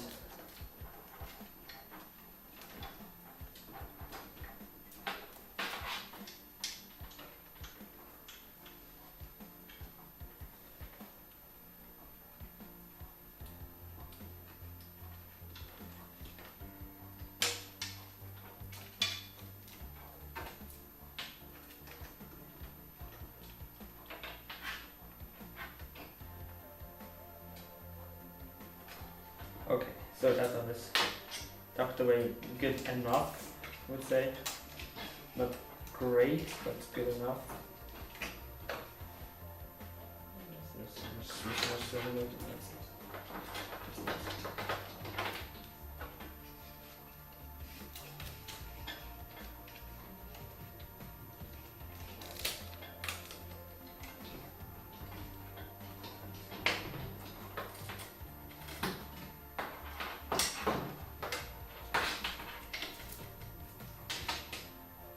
Alright, let's put in the power supply.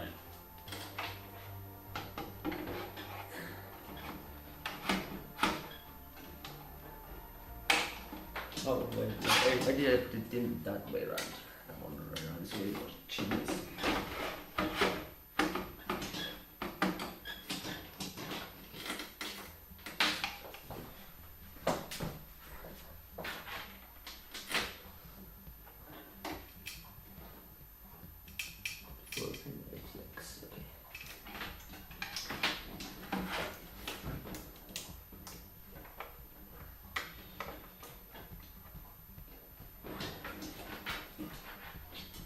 sorry, I need to put a lot of pressure on.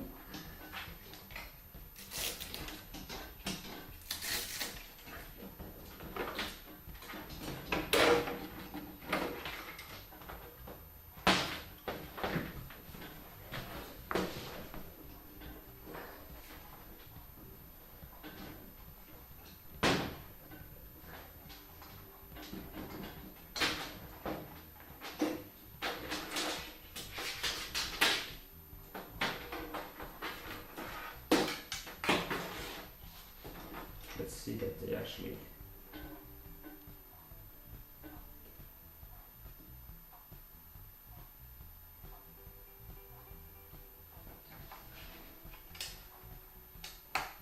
And I want to double fitting perfectly with a 24 pin though.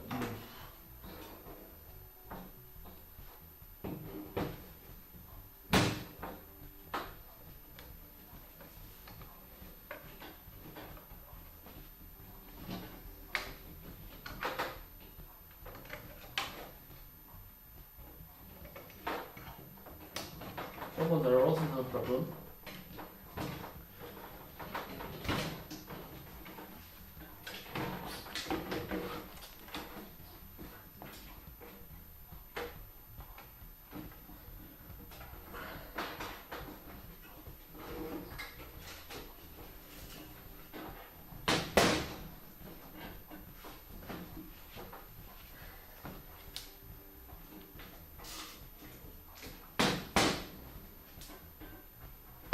Generally can't put enough pressure on it. Okay, it's going in. Oh, it's in. Okay, it's in. Good.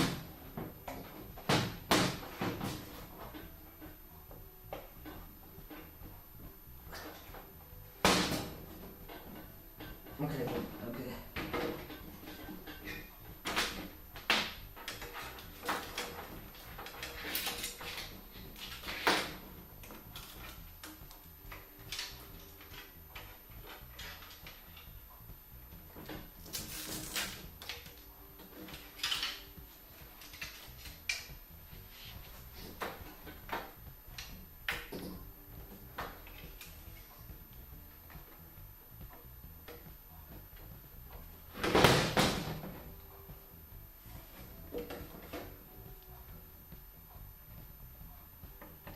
So I'm plugging in the 24 pin connector and I know it's 24. The GPU power connector.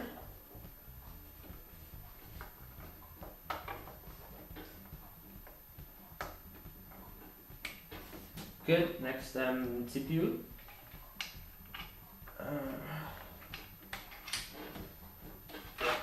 Do you have? Oh, we have the peripherals still. Yeah. I don't want to take out the GPU again. The PSU again. Actually, don't see that much. Do you? So better.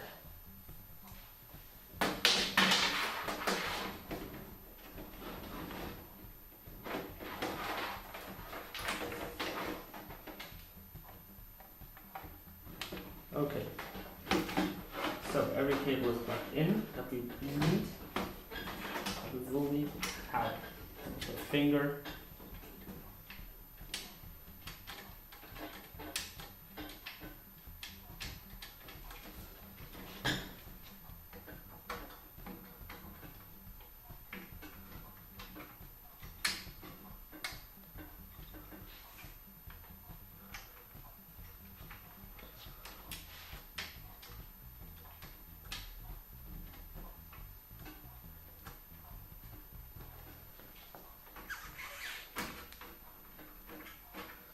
Okay, I'm gonna use this screwdriver. I don't want my fingers to hurt after. Okay. Oh. Let's think about that.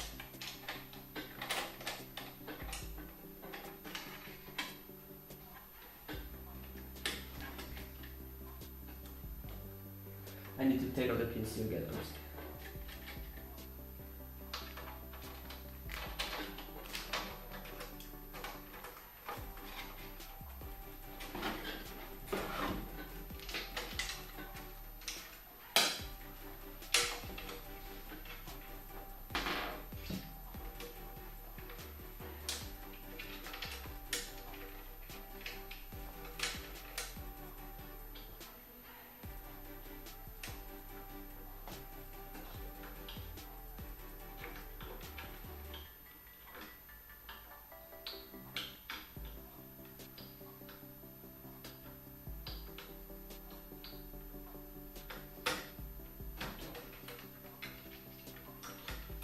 right now plugging in the fans.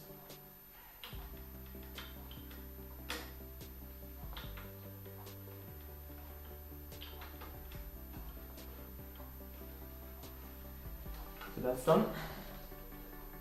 And then we need to get those cables sorted.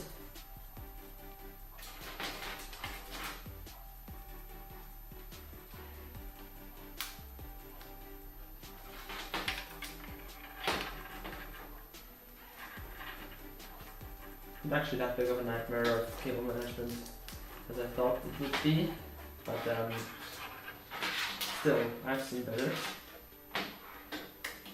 Let's put a little bit of that there. So we're gonna put it in here and tighten that down. Okay.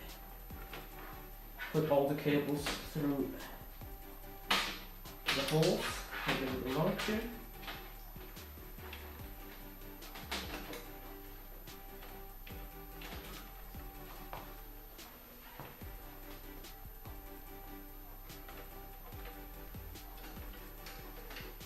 Whoop. Jesus Christ, I almost fell over the table.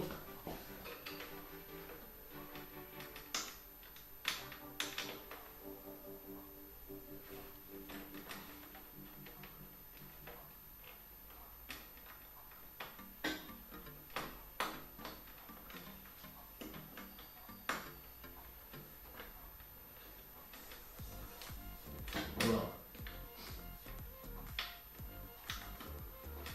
it's not plugged in correctly. Let's see. Come on, I'm struggling with HD audio. It's bad. Way too bad.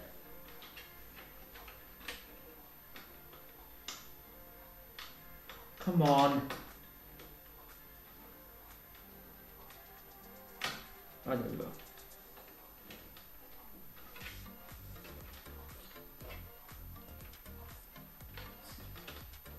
Input window. Okay.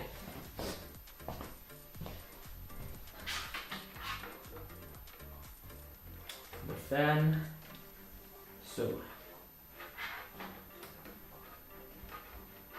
must after it's it.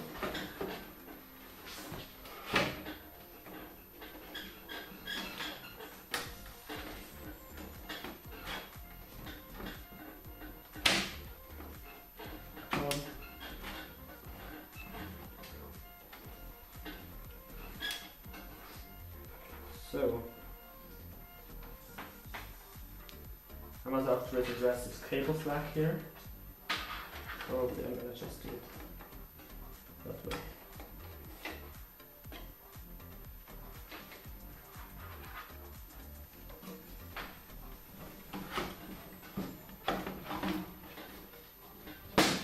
I need to redo the HD audio plugging in. Needs to go once in underneath. Yeah.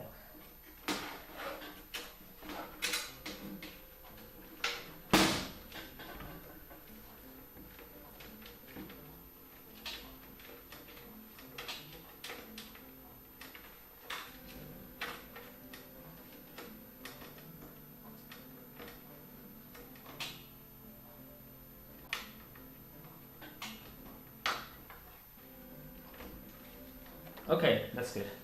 Now it's properly.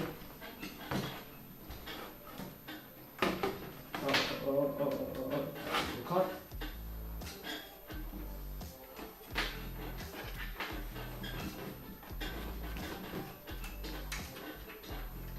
Now we can actually screw in the PLC.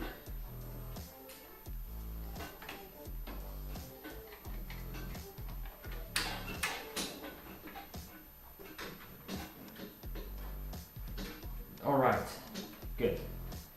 I'm sorry that it's taking so long. I'm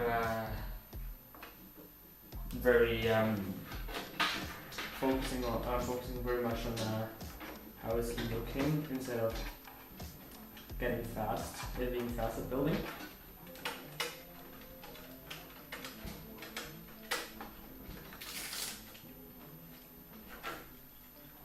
Compared to like, I know we wouldn't be building this PC for today, which is what normal people do. I would also build it faster as well.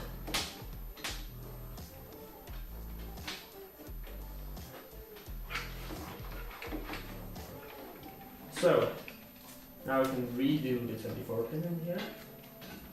We can do the cable management here.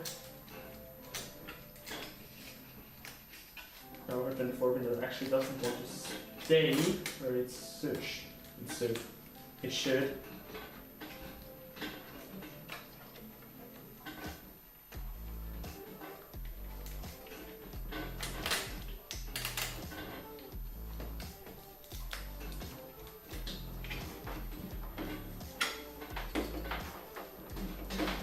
So, and I need to get a SATA cable.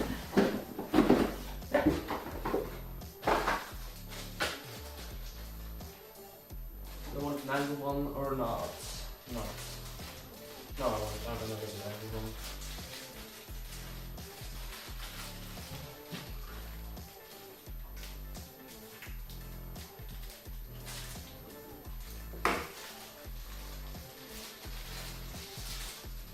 Alright, SATA cable. It's through here. Plug it in.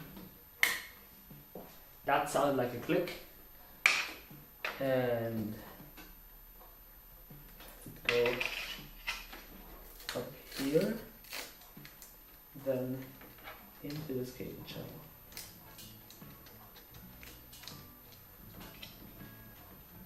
And then show the 24 pin on this rail, and we need to tighten that down.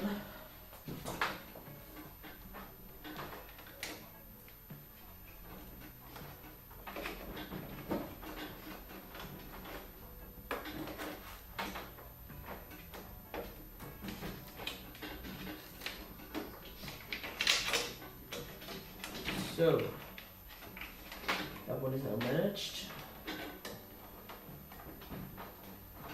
Plugged in as well.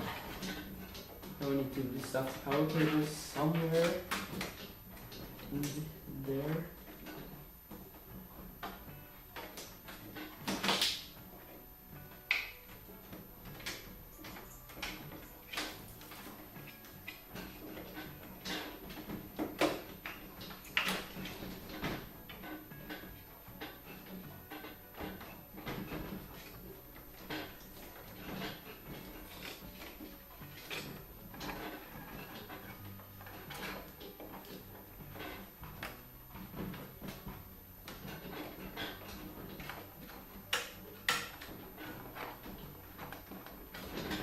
Okay.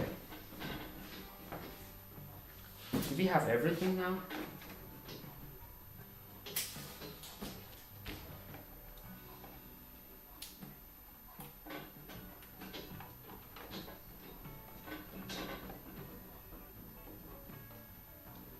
I'm gonna also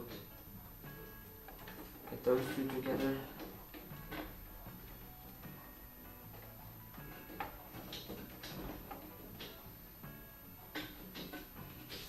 Okay, so up front, oh, I did actually put a little too much there. Power connector probably.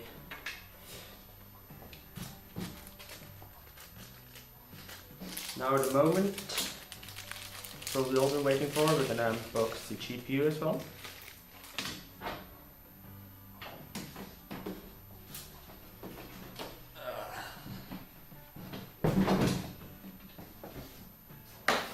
So as I said in the intro, I went with a Sapphire, where's the knife?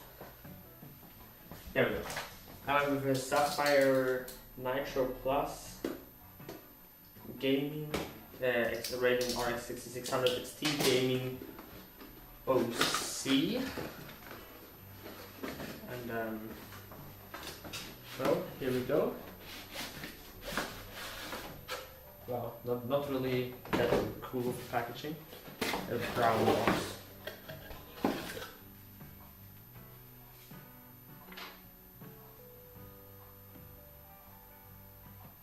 Okay.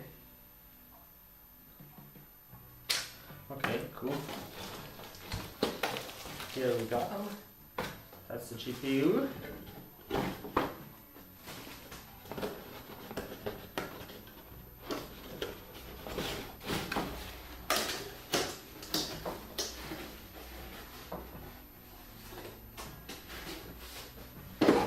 Okay, so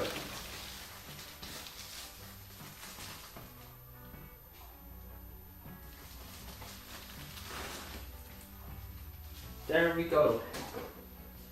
The RX 6600 XT.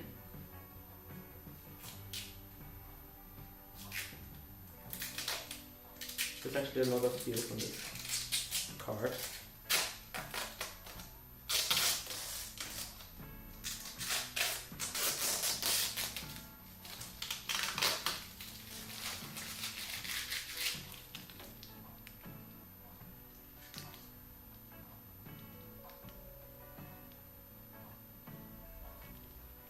Are there any peels on here? I don't think so.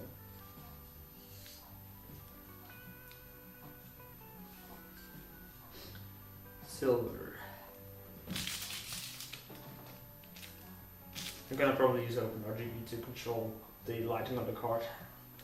It's also one of those cards that have like this blow-through style that the newer NVIDIA GPUs also feature. And we need to remove two of the. Where's the affixed screwdriver? Where's the? I can't find it. I can't seem to find it. Where did I put down the one before? Ah, there we go.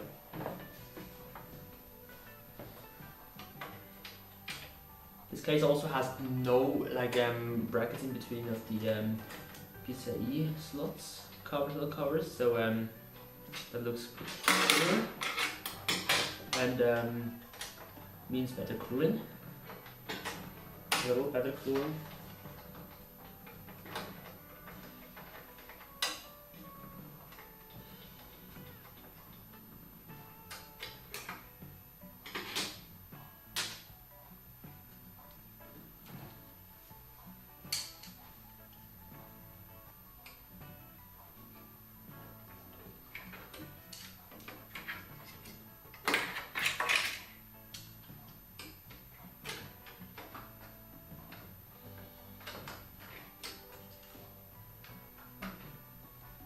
Right, the slot was not over. Open them on the motherboard.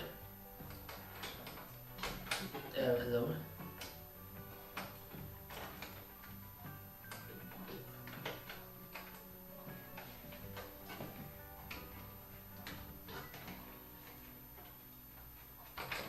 There we go.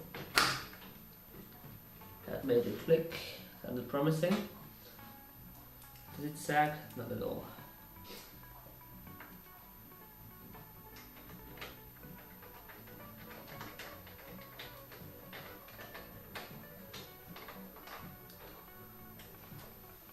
Where did the other screw go? Oh, there we go. Okay.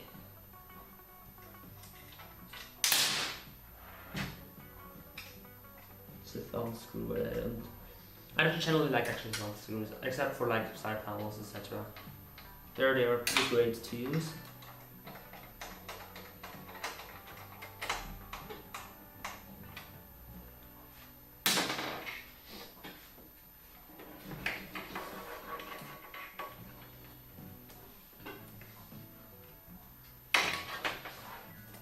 Okay, I need to turn it around here. Okay.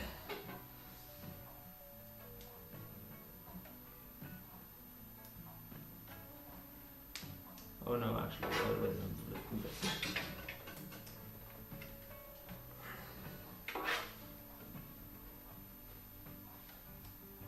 Oh, what the fuck is that? Okay, let's get zip ties. Zip tie stuff together, this connector together.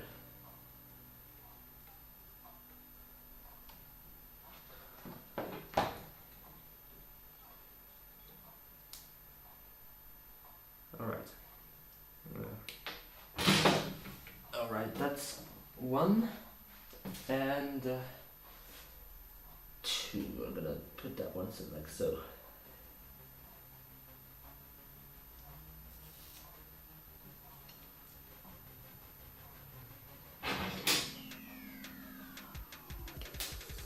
Okay, so the power connector is ready. We're plugged in. Oh.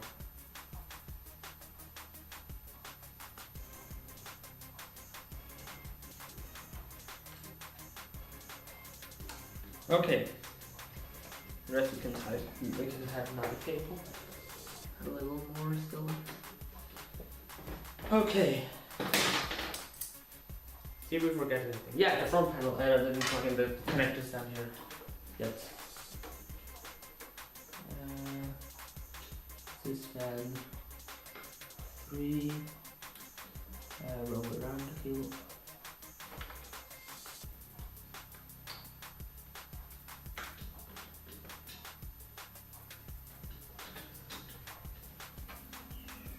USB. There we go. Shade front panel 1. Let's see.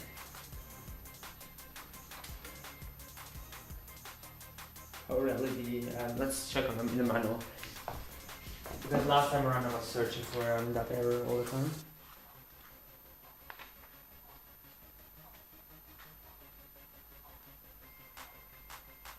Okay, that's me.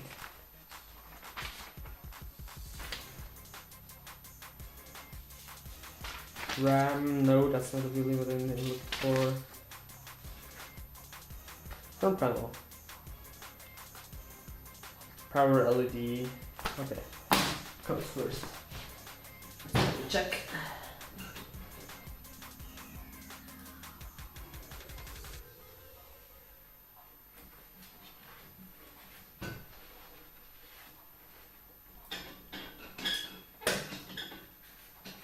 USB 3 unplugged first.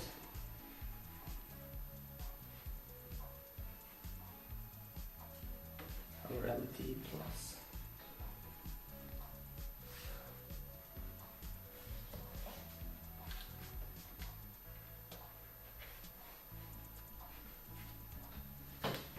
You know what? I'm gonna real quick lay it down.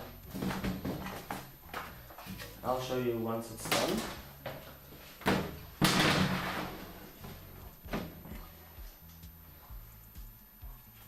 Because the light is like terrible, that's a problem.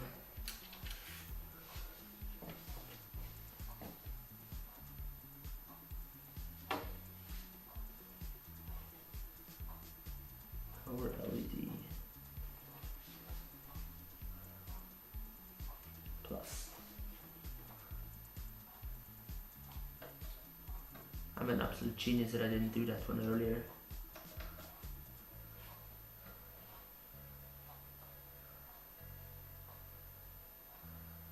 Power switch, reset switch.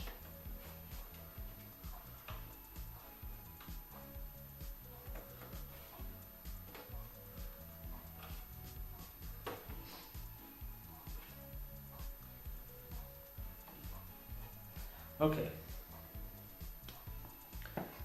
USB 3-port, plug it back in.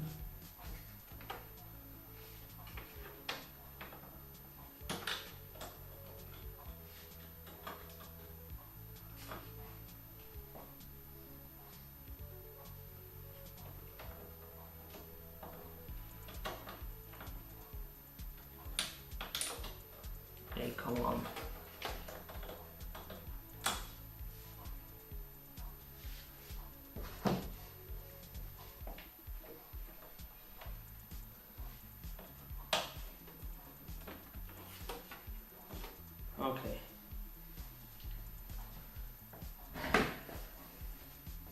actually quite nervous because well, it's not time to turn on the PC for the first time.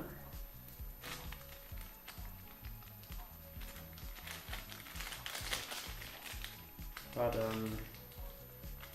how everything's fine.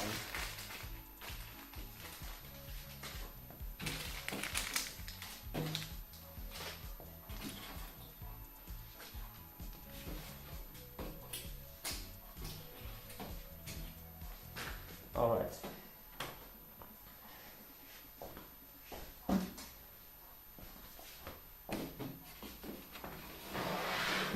I'm not going to put on any of the panels yet. And once it is up and running, I'm going to put the panels on.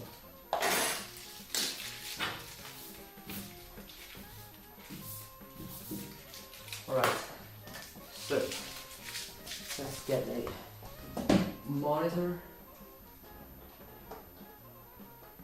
That one's not a VGA connector, right?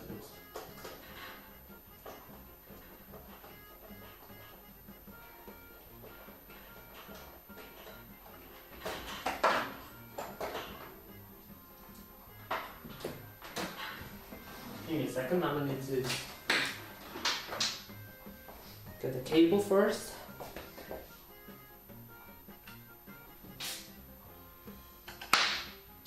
Yes, I'm actually using HDMI right now because the monitor I'm going to be using is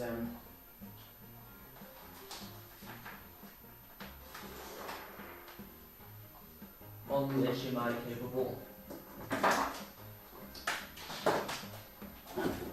It's not my real monitor actually. I actually have two monitors, both from Asus. It's actually pretty dusty screen as well.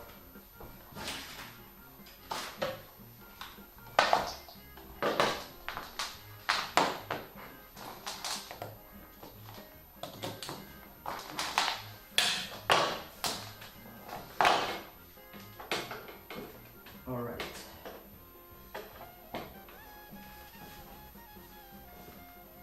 Now the power cable.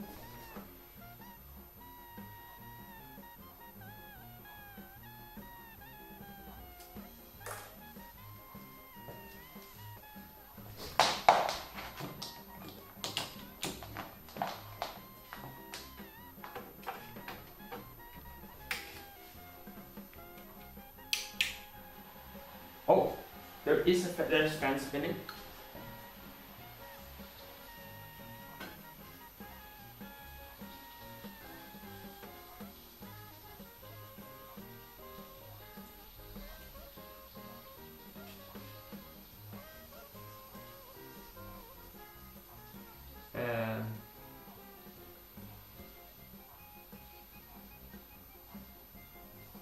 Well, it probably is confused because there's no keyboard. I brought actually out down my real keyboard.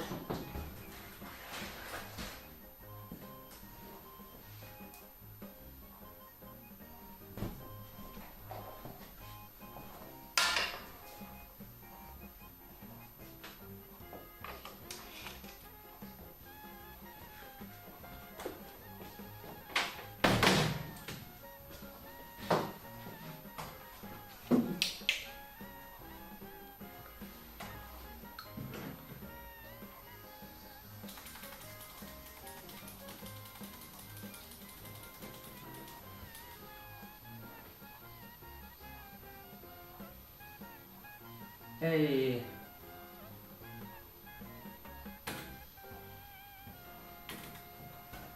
Yes, now output, and it's working.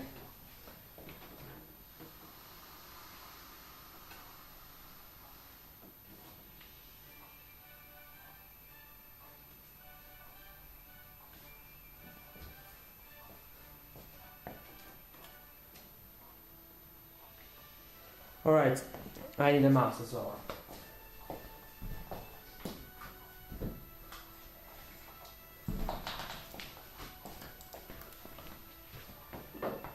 I have my real mouse here. I could use it without the cable, but I'm not gonna. Ow, it's a fan.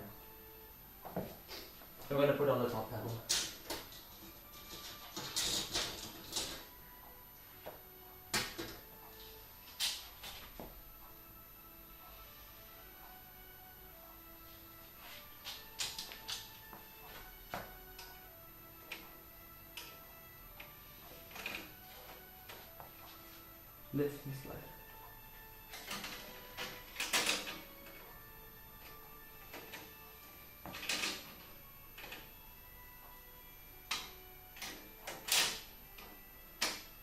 Oh, I see, that's cool.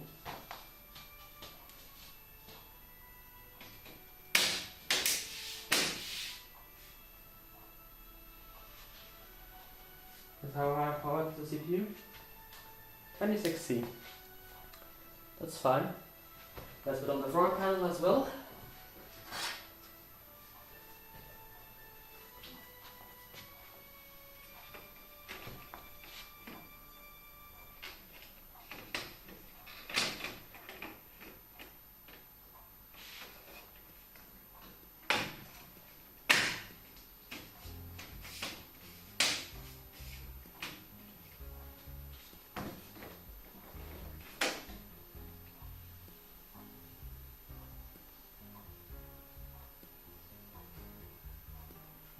Oh Jesus, there's thermal blast on place in my motherboard. I need to clean it after.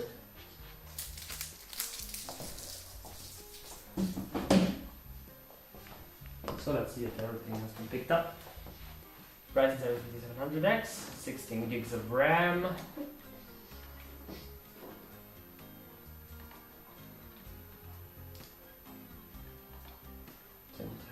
That's fine.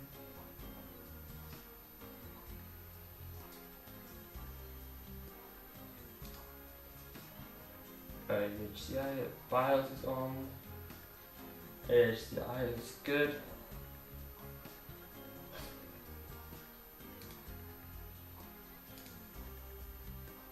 RGB is working. Good. So then we're gonna go into advanced mode, and then we're gonna go hardware monitor.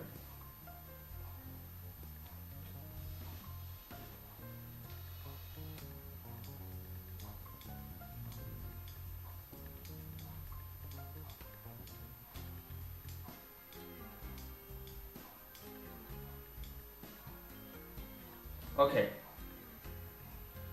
Temperature source, GPU. System 1, DC. Temperature source. 7. System fan 1.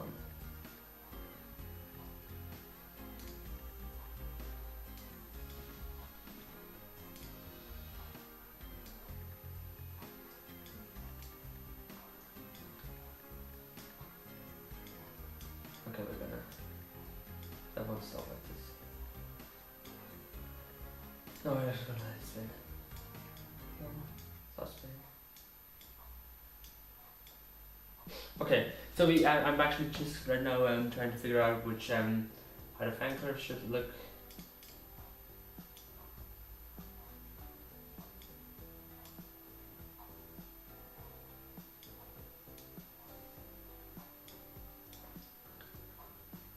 And I might afterwards need to change the GPU fan curve.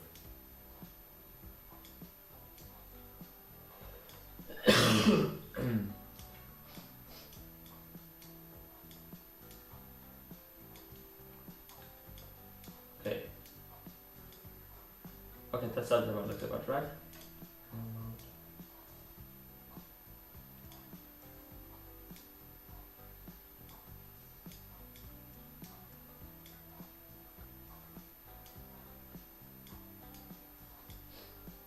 Chipset, that's good.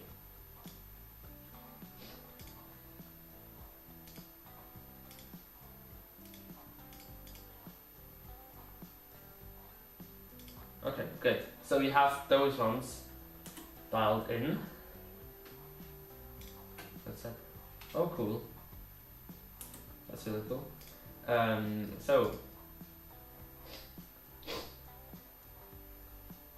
Well, that's not true. That's 15.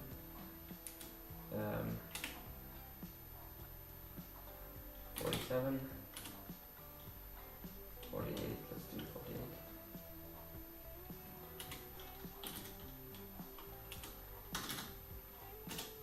Okay, that's about right. Okay, DMI, let's see if that. Okay. Okay. We're gonna have 10. Save and exit.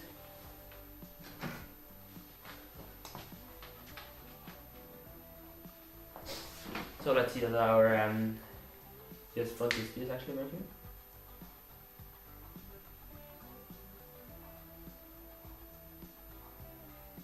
Hey, there we go. Let's put into the Arch installer.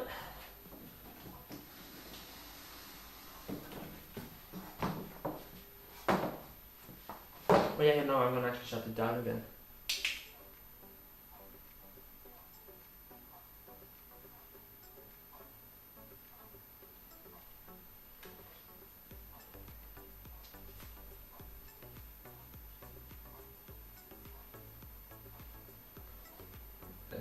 Shut down. I'm gonna actually unplug my hard drive because I'm always a little scared that I accidentally plug my drive instead of my hard drive instead of my SSD. Actually did once. That was not fun. Alright. Arch.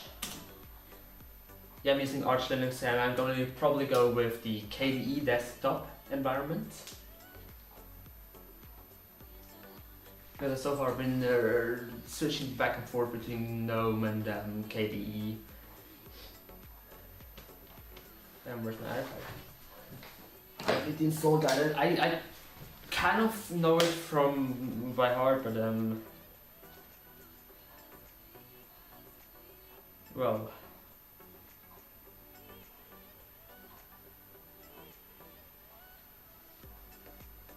Okay, let's head to wiki.archlinux. Because yes, I'm gonna do an NA.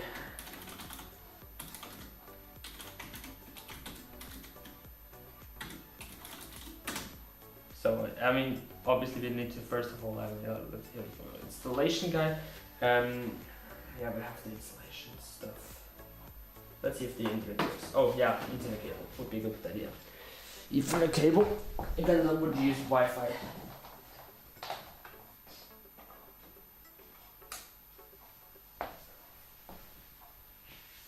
Okay. Then archlinux.org. Okay, so.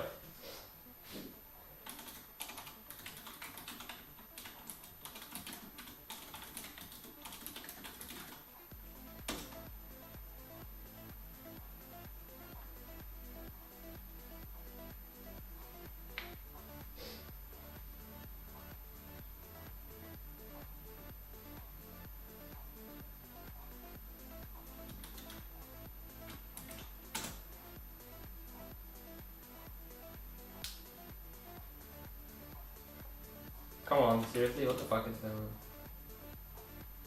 No, it's nice for it. Okay.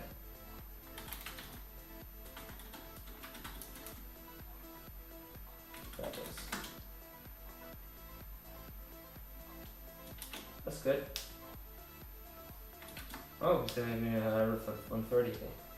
So now we go see if this.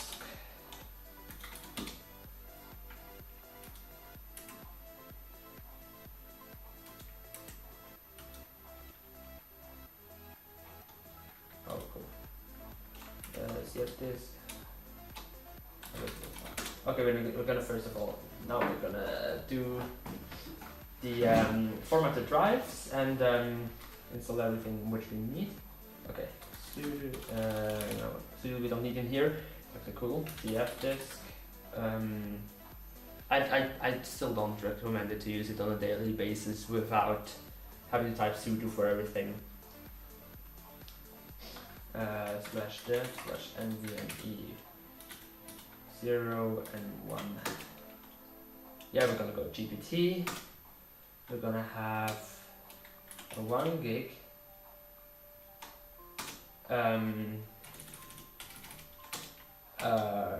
EFI system partition, that's the boot partition.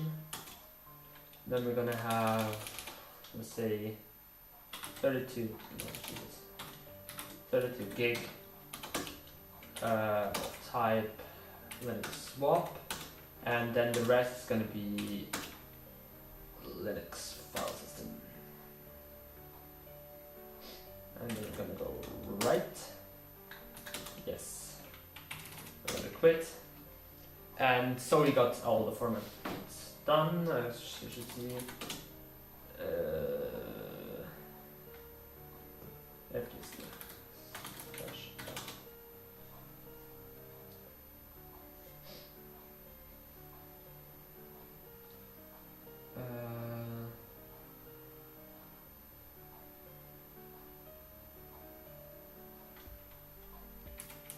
Did I really? Oh, I did screw up. Jesus Christ. 1 gig. Type. EFI. 32 gigs. Type. Linux swap. Type. Where is it? Linux file system.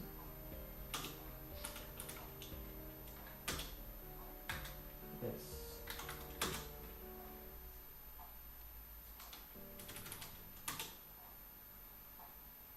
Okay.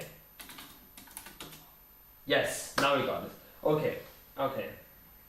Now we need to format the drives. For that we're gonna use simplePCBuilding.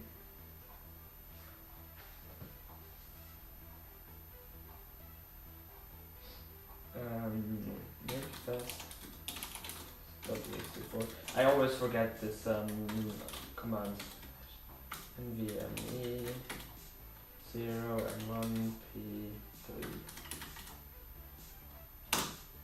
Okay. Make FS for FAT32.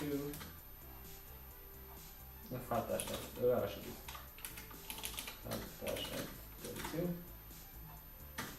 /f /NVMe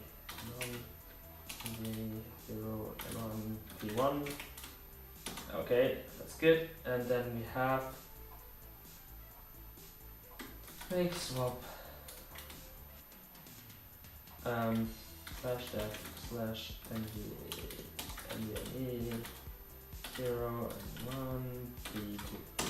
Okay, so what I did now is I basically just formatted the drive to the respective file system formats, namely FAT32 for the boot sector,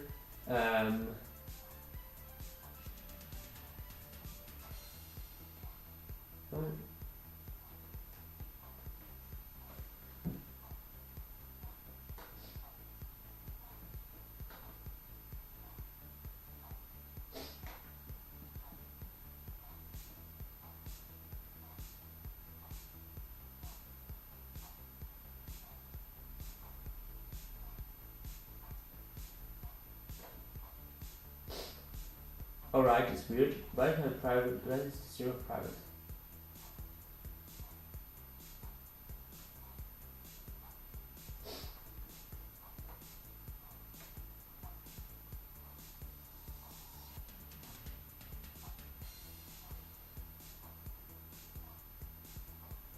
Stability public. Jesus Christ.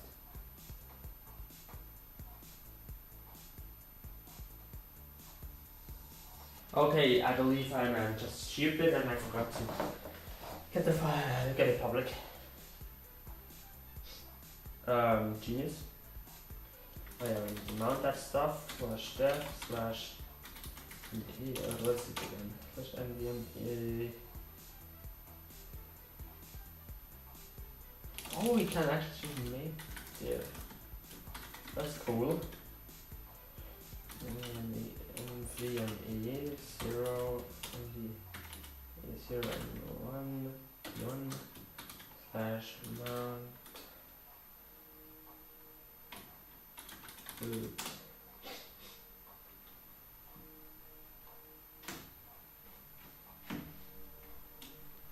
Okay.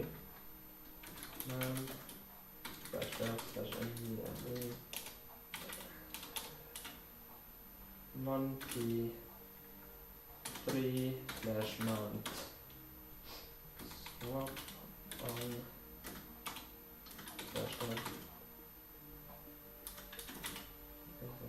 and 2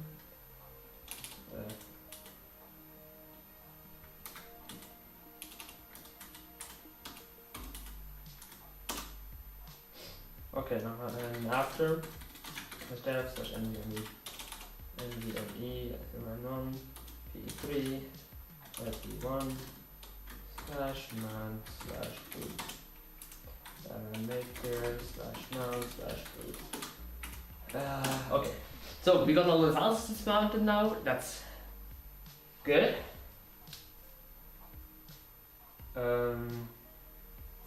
Yeah. Then we're gonna just install /mount base Linux firmware. So we're basically now installing Linux on this on the root partition, and afterwards we can chroot into it and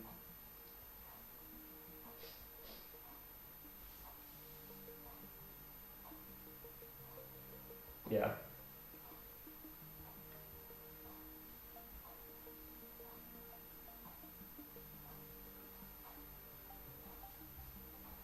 Okay, so once we're done with installing, once everything is installed, it's by the way only 803 megabytes. It's a fully working system.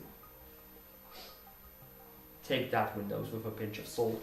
And then actually also KDE is on like, if you go like with a really lightweight desktop environment, like Xphase or LXQT or so, you're actually done really fast, and you have a really lightweight system. And we also need maybe text. Now we're gonna actually go nfs-tab-u/mount, and then we're gonna put that file into /mount/btc/fs-tab. So arch change root /mount. So we're now in the new system, not on the stick anymore. So we're gonna assign info/Europe/service. Yes, that's good. And we're gonna put up /etc/local time.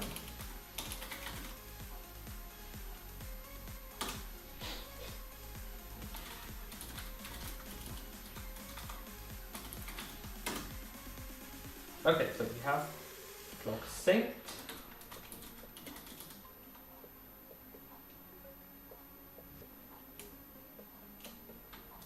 Nano, we've done /man-s sudo nano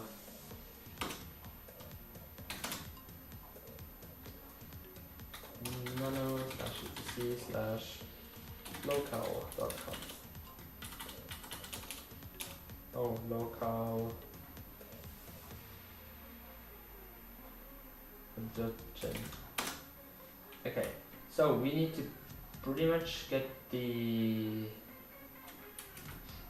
Swiss UTF and the English UTF.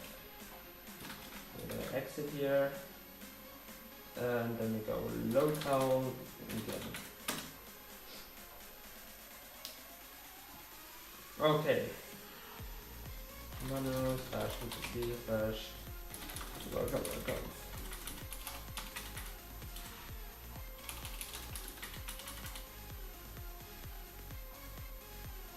Ah, yeah. Lang equals UTF-8. So what I actually want as my language. Save it, exit, and then /etc/vconsole.com.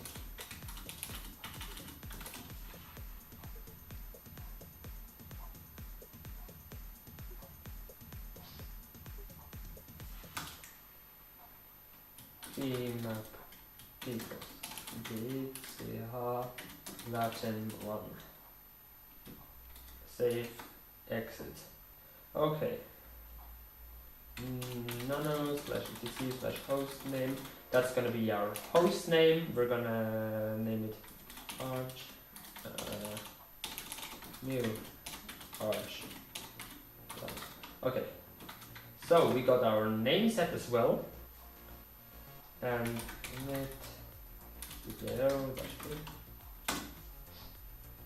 actually at some point the read through the whole like half the arch wiki, so it's okay. Word.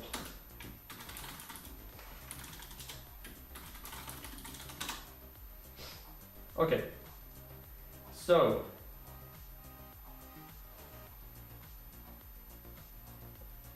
group. Oh, group. There we go. Okay. So EFI, it's like EFI.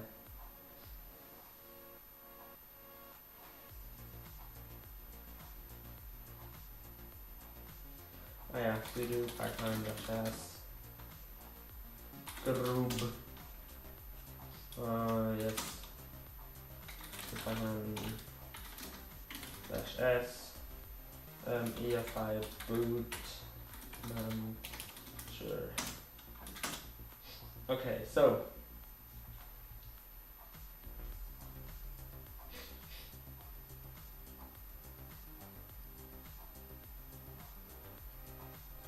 yes, the folder stuff.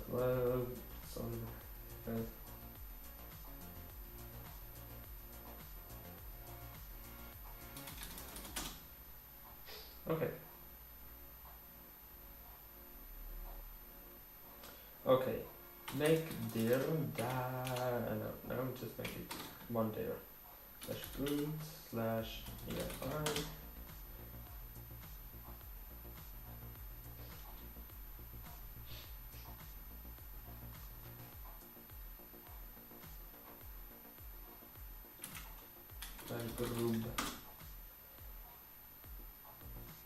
Group install dash target equals x86 64 dash EFI 03 EFI direct equals slash boot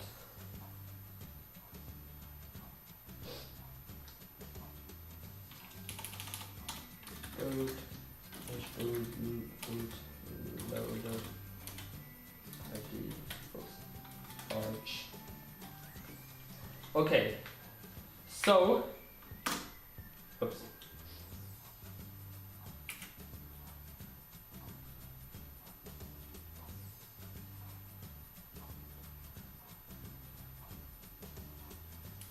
R dash EFI oopsie. Okay.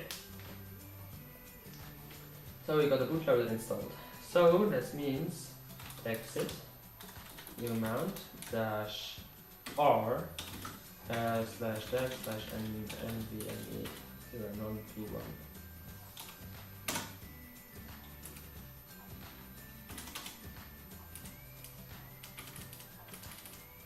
Firstly,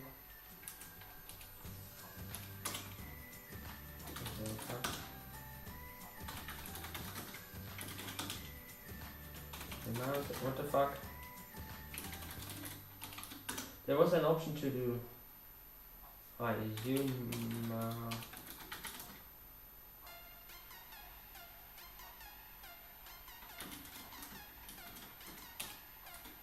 no, expected. Okay, we got all file systems unmounted, and then we're gonna reboot. Let's hope it works.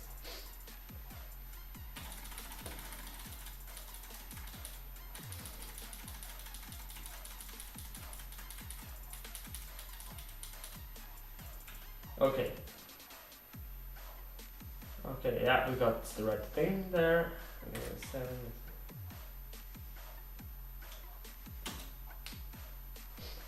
So we should technically boot into our root that I should put into your quest.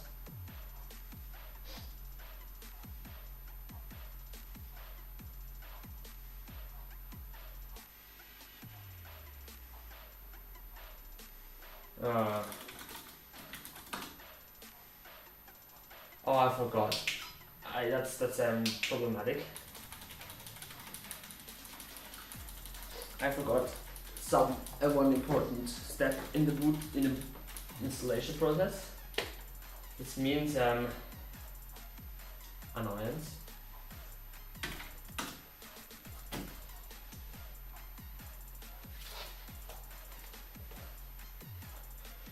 I didn't generate the config of grub, which means some kind of boot. Oh.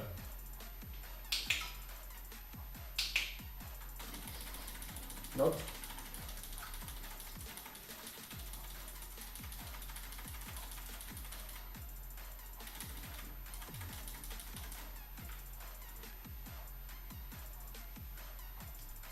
Ah, well, that's actually what we wanted. Then, okay. So, now we're booting off the right stick. I forgot to do the config of boot of grub. I will need to chroot into it again. Oh, I need to mount everything. Yikes. Amazing.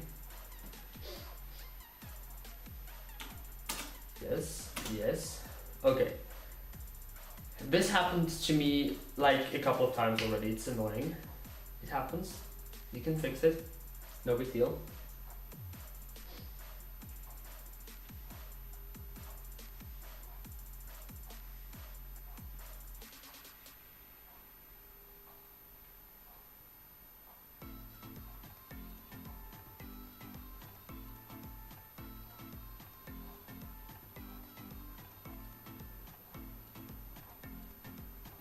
Actually, the wine went away from the oh.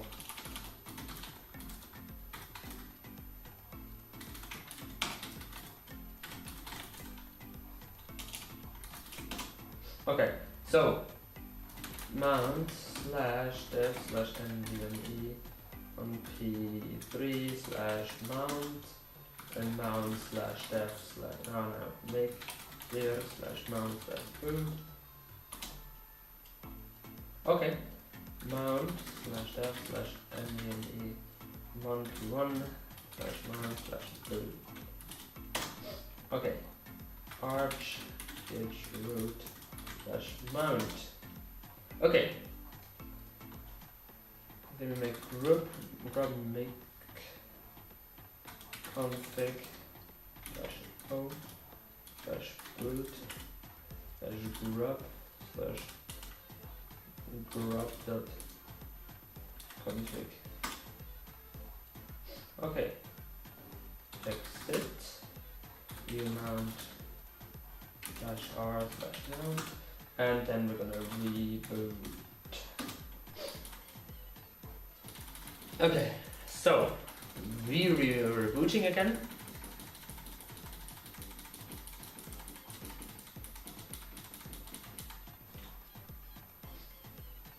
Okay.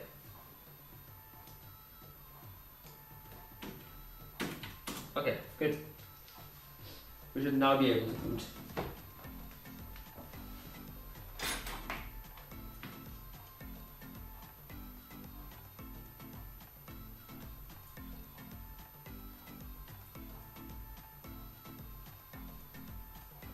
Hey, there we go.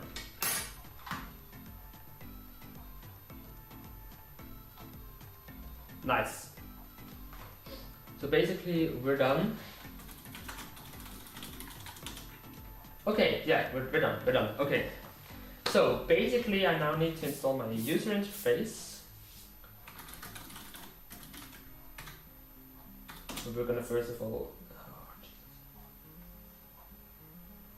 The network manager. Reboot. I didn't install the network manager, so I have no internet.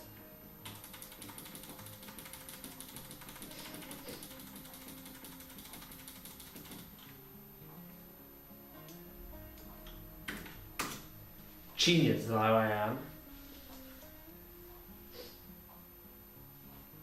You know, this actually happens a lot. It's like the third time I already did this mistake, the same mistake.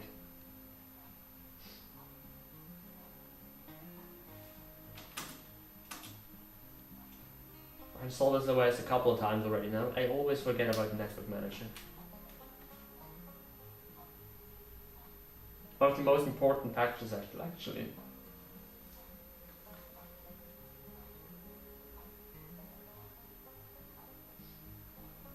I need to.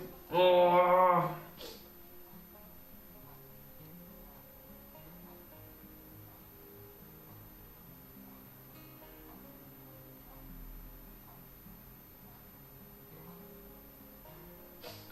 Okay, so mount slash that slash enemy. Oh, Jesus.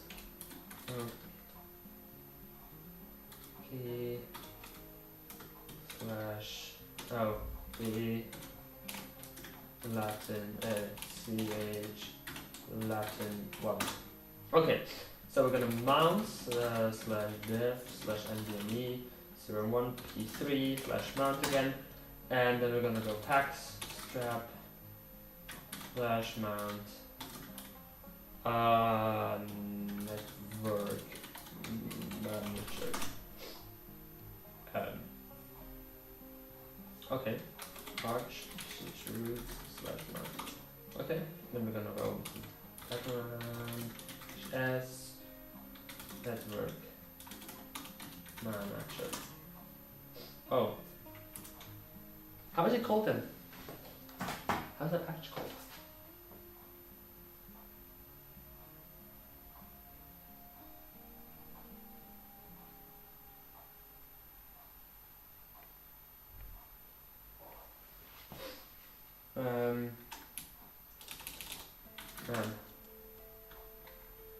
Yeah, that's good.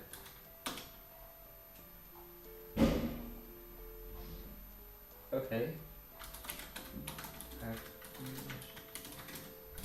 SS network. Oh my god.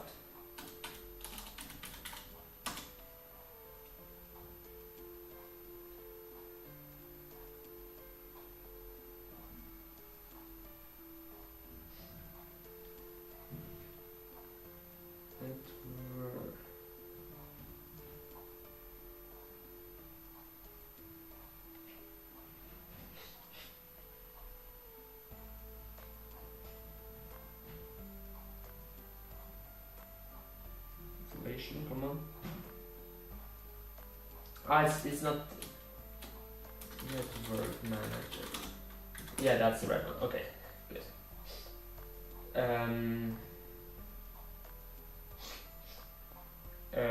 Okay. So system CTL enable network manager service.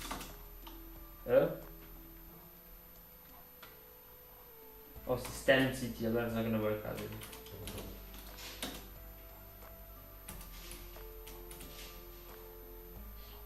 Alright, it's actually really capitalized.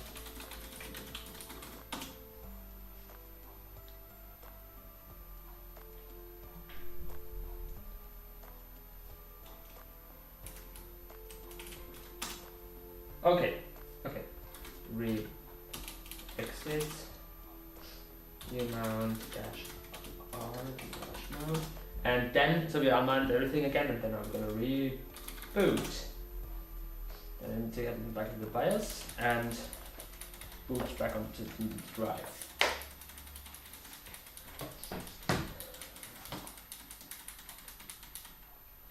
Okay.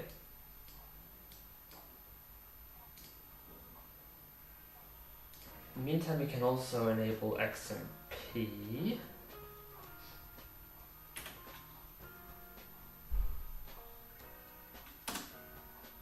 Which is going to be the default profile. It's going to be 3200 megahertz, which is megatransfers per second actually, not megahertz. Actually, the fun fact is all the time people say megahertz for RAM is actually megatransfers per second.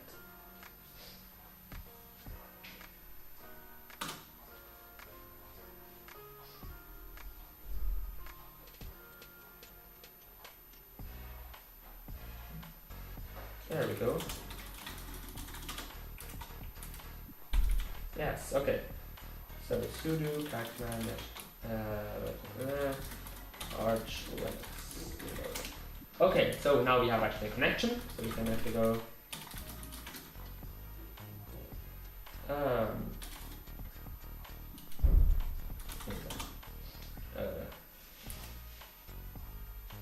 platform data actually is called.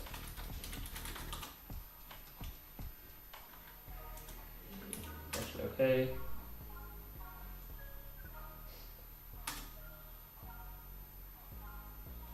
It's good.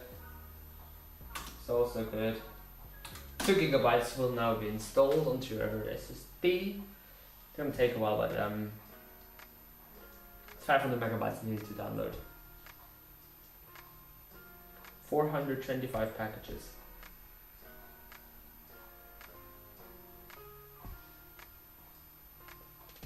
Jesus, this thing is actually really...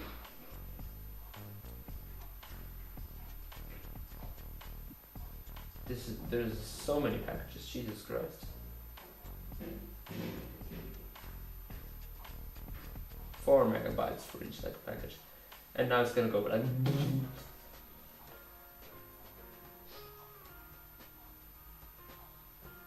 It's already speeding up. It's like less than a megabyte now. That's maybe byte now.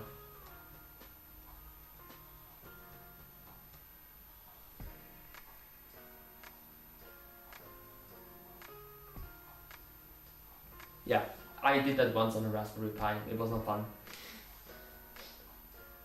And with app, which is slower than Pacman is.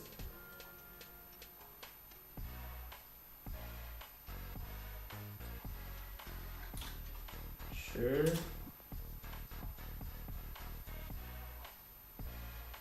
Oh Jesus Christ, it's so much faster. Holy shit.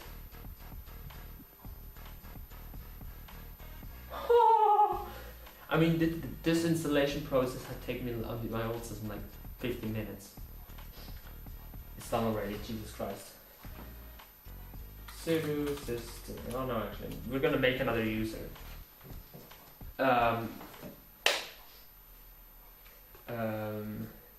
User add.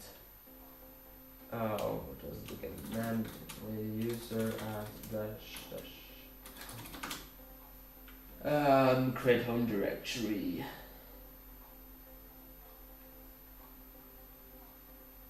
Create home, okay. User add dash small m and then username, password.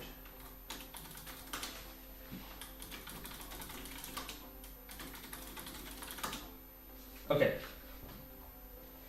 Good. You have the password. Password for your install. And we're gonna go sudo. Oh no, actually we're gonna go sudo as file. There was something actually. Oh, I'm going to group. Let's like I'm going to group. Oh, actually.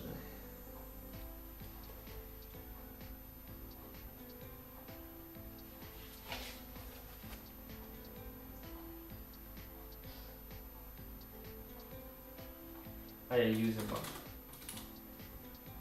Dash and dash groups, and then we're gonna go wheel, and then we're gonna go my username nano /etc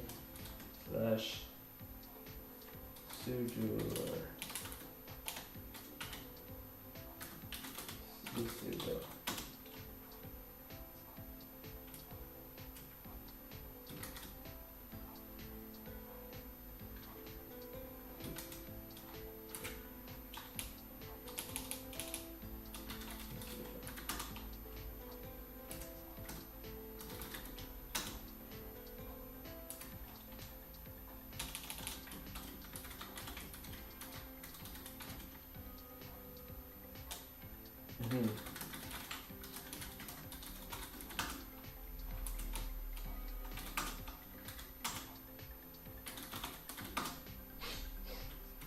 Okay.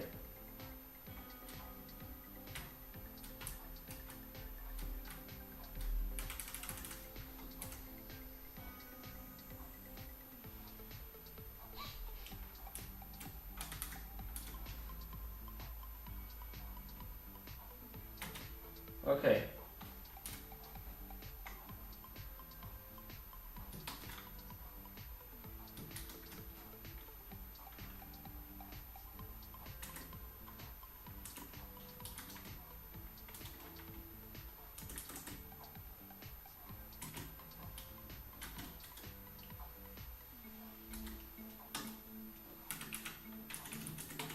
What the fuck? Why don't I exit?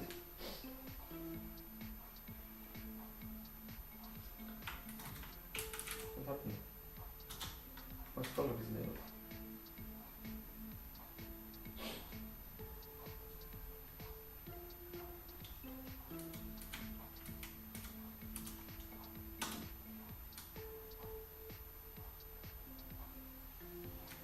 That was stupid. Okay, we got it.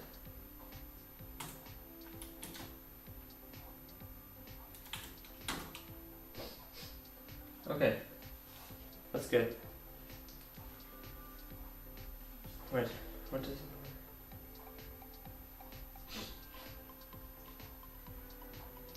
Okay, good. So we got the new user set up, and then we go sudo systemctl start scdm.service. And there we go.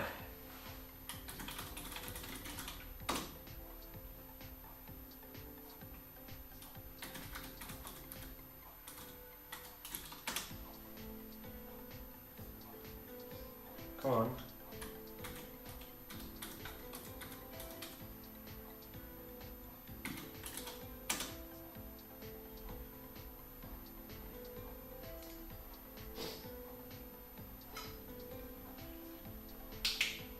I want to find out what the problem is. I probably set the password wrong.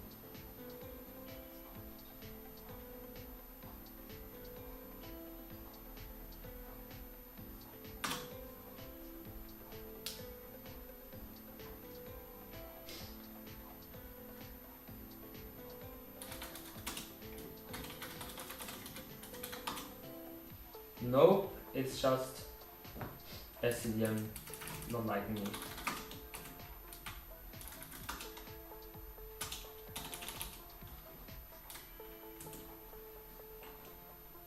What the fuck was that? Oh, there we go.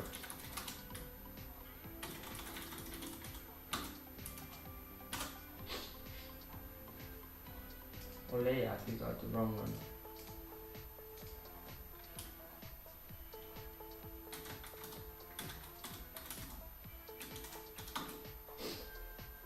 Yes, so we have KD Plasma here now.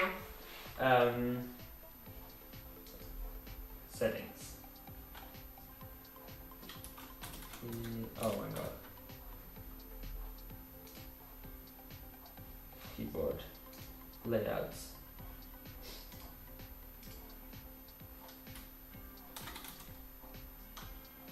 Legacy. Remove. Apply. Okay, so we're up and running, and I will be now configuring my PC on my own in my room and clean up the mess I created down here. So I hope you all enjoyed this stream. Well, I screwed up in the beginning. I forgot to set it on to public, but you can still rewatch it if you would want to. And well, I wish you all a pleasant evening, and I hope to see you soon in another stream. See ya!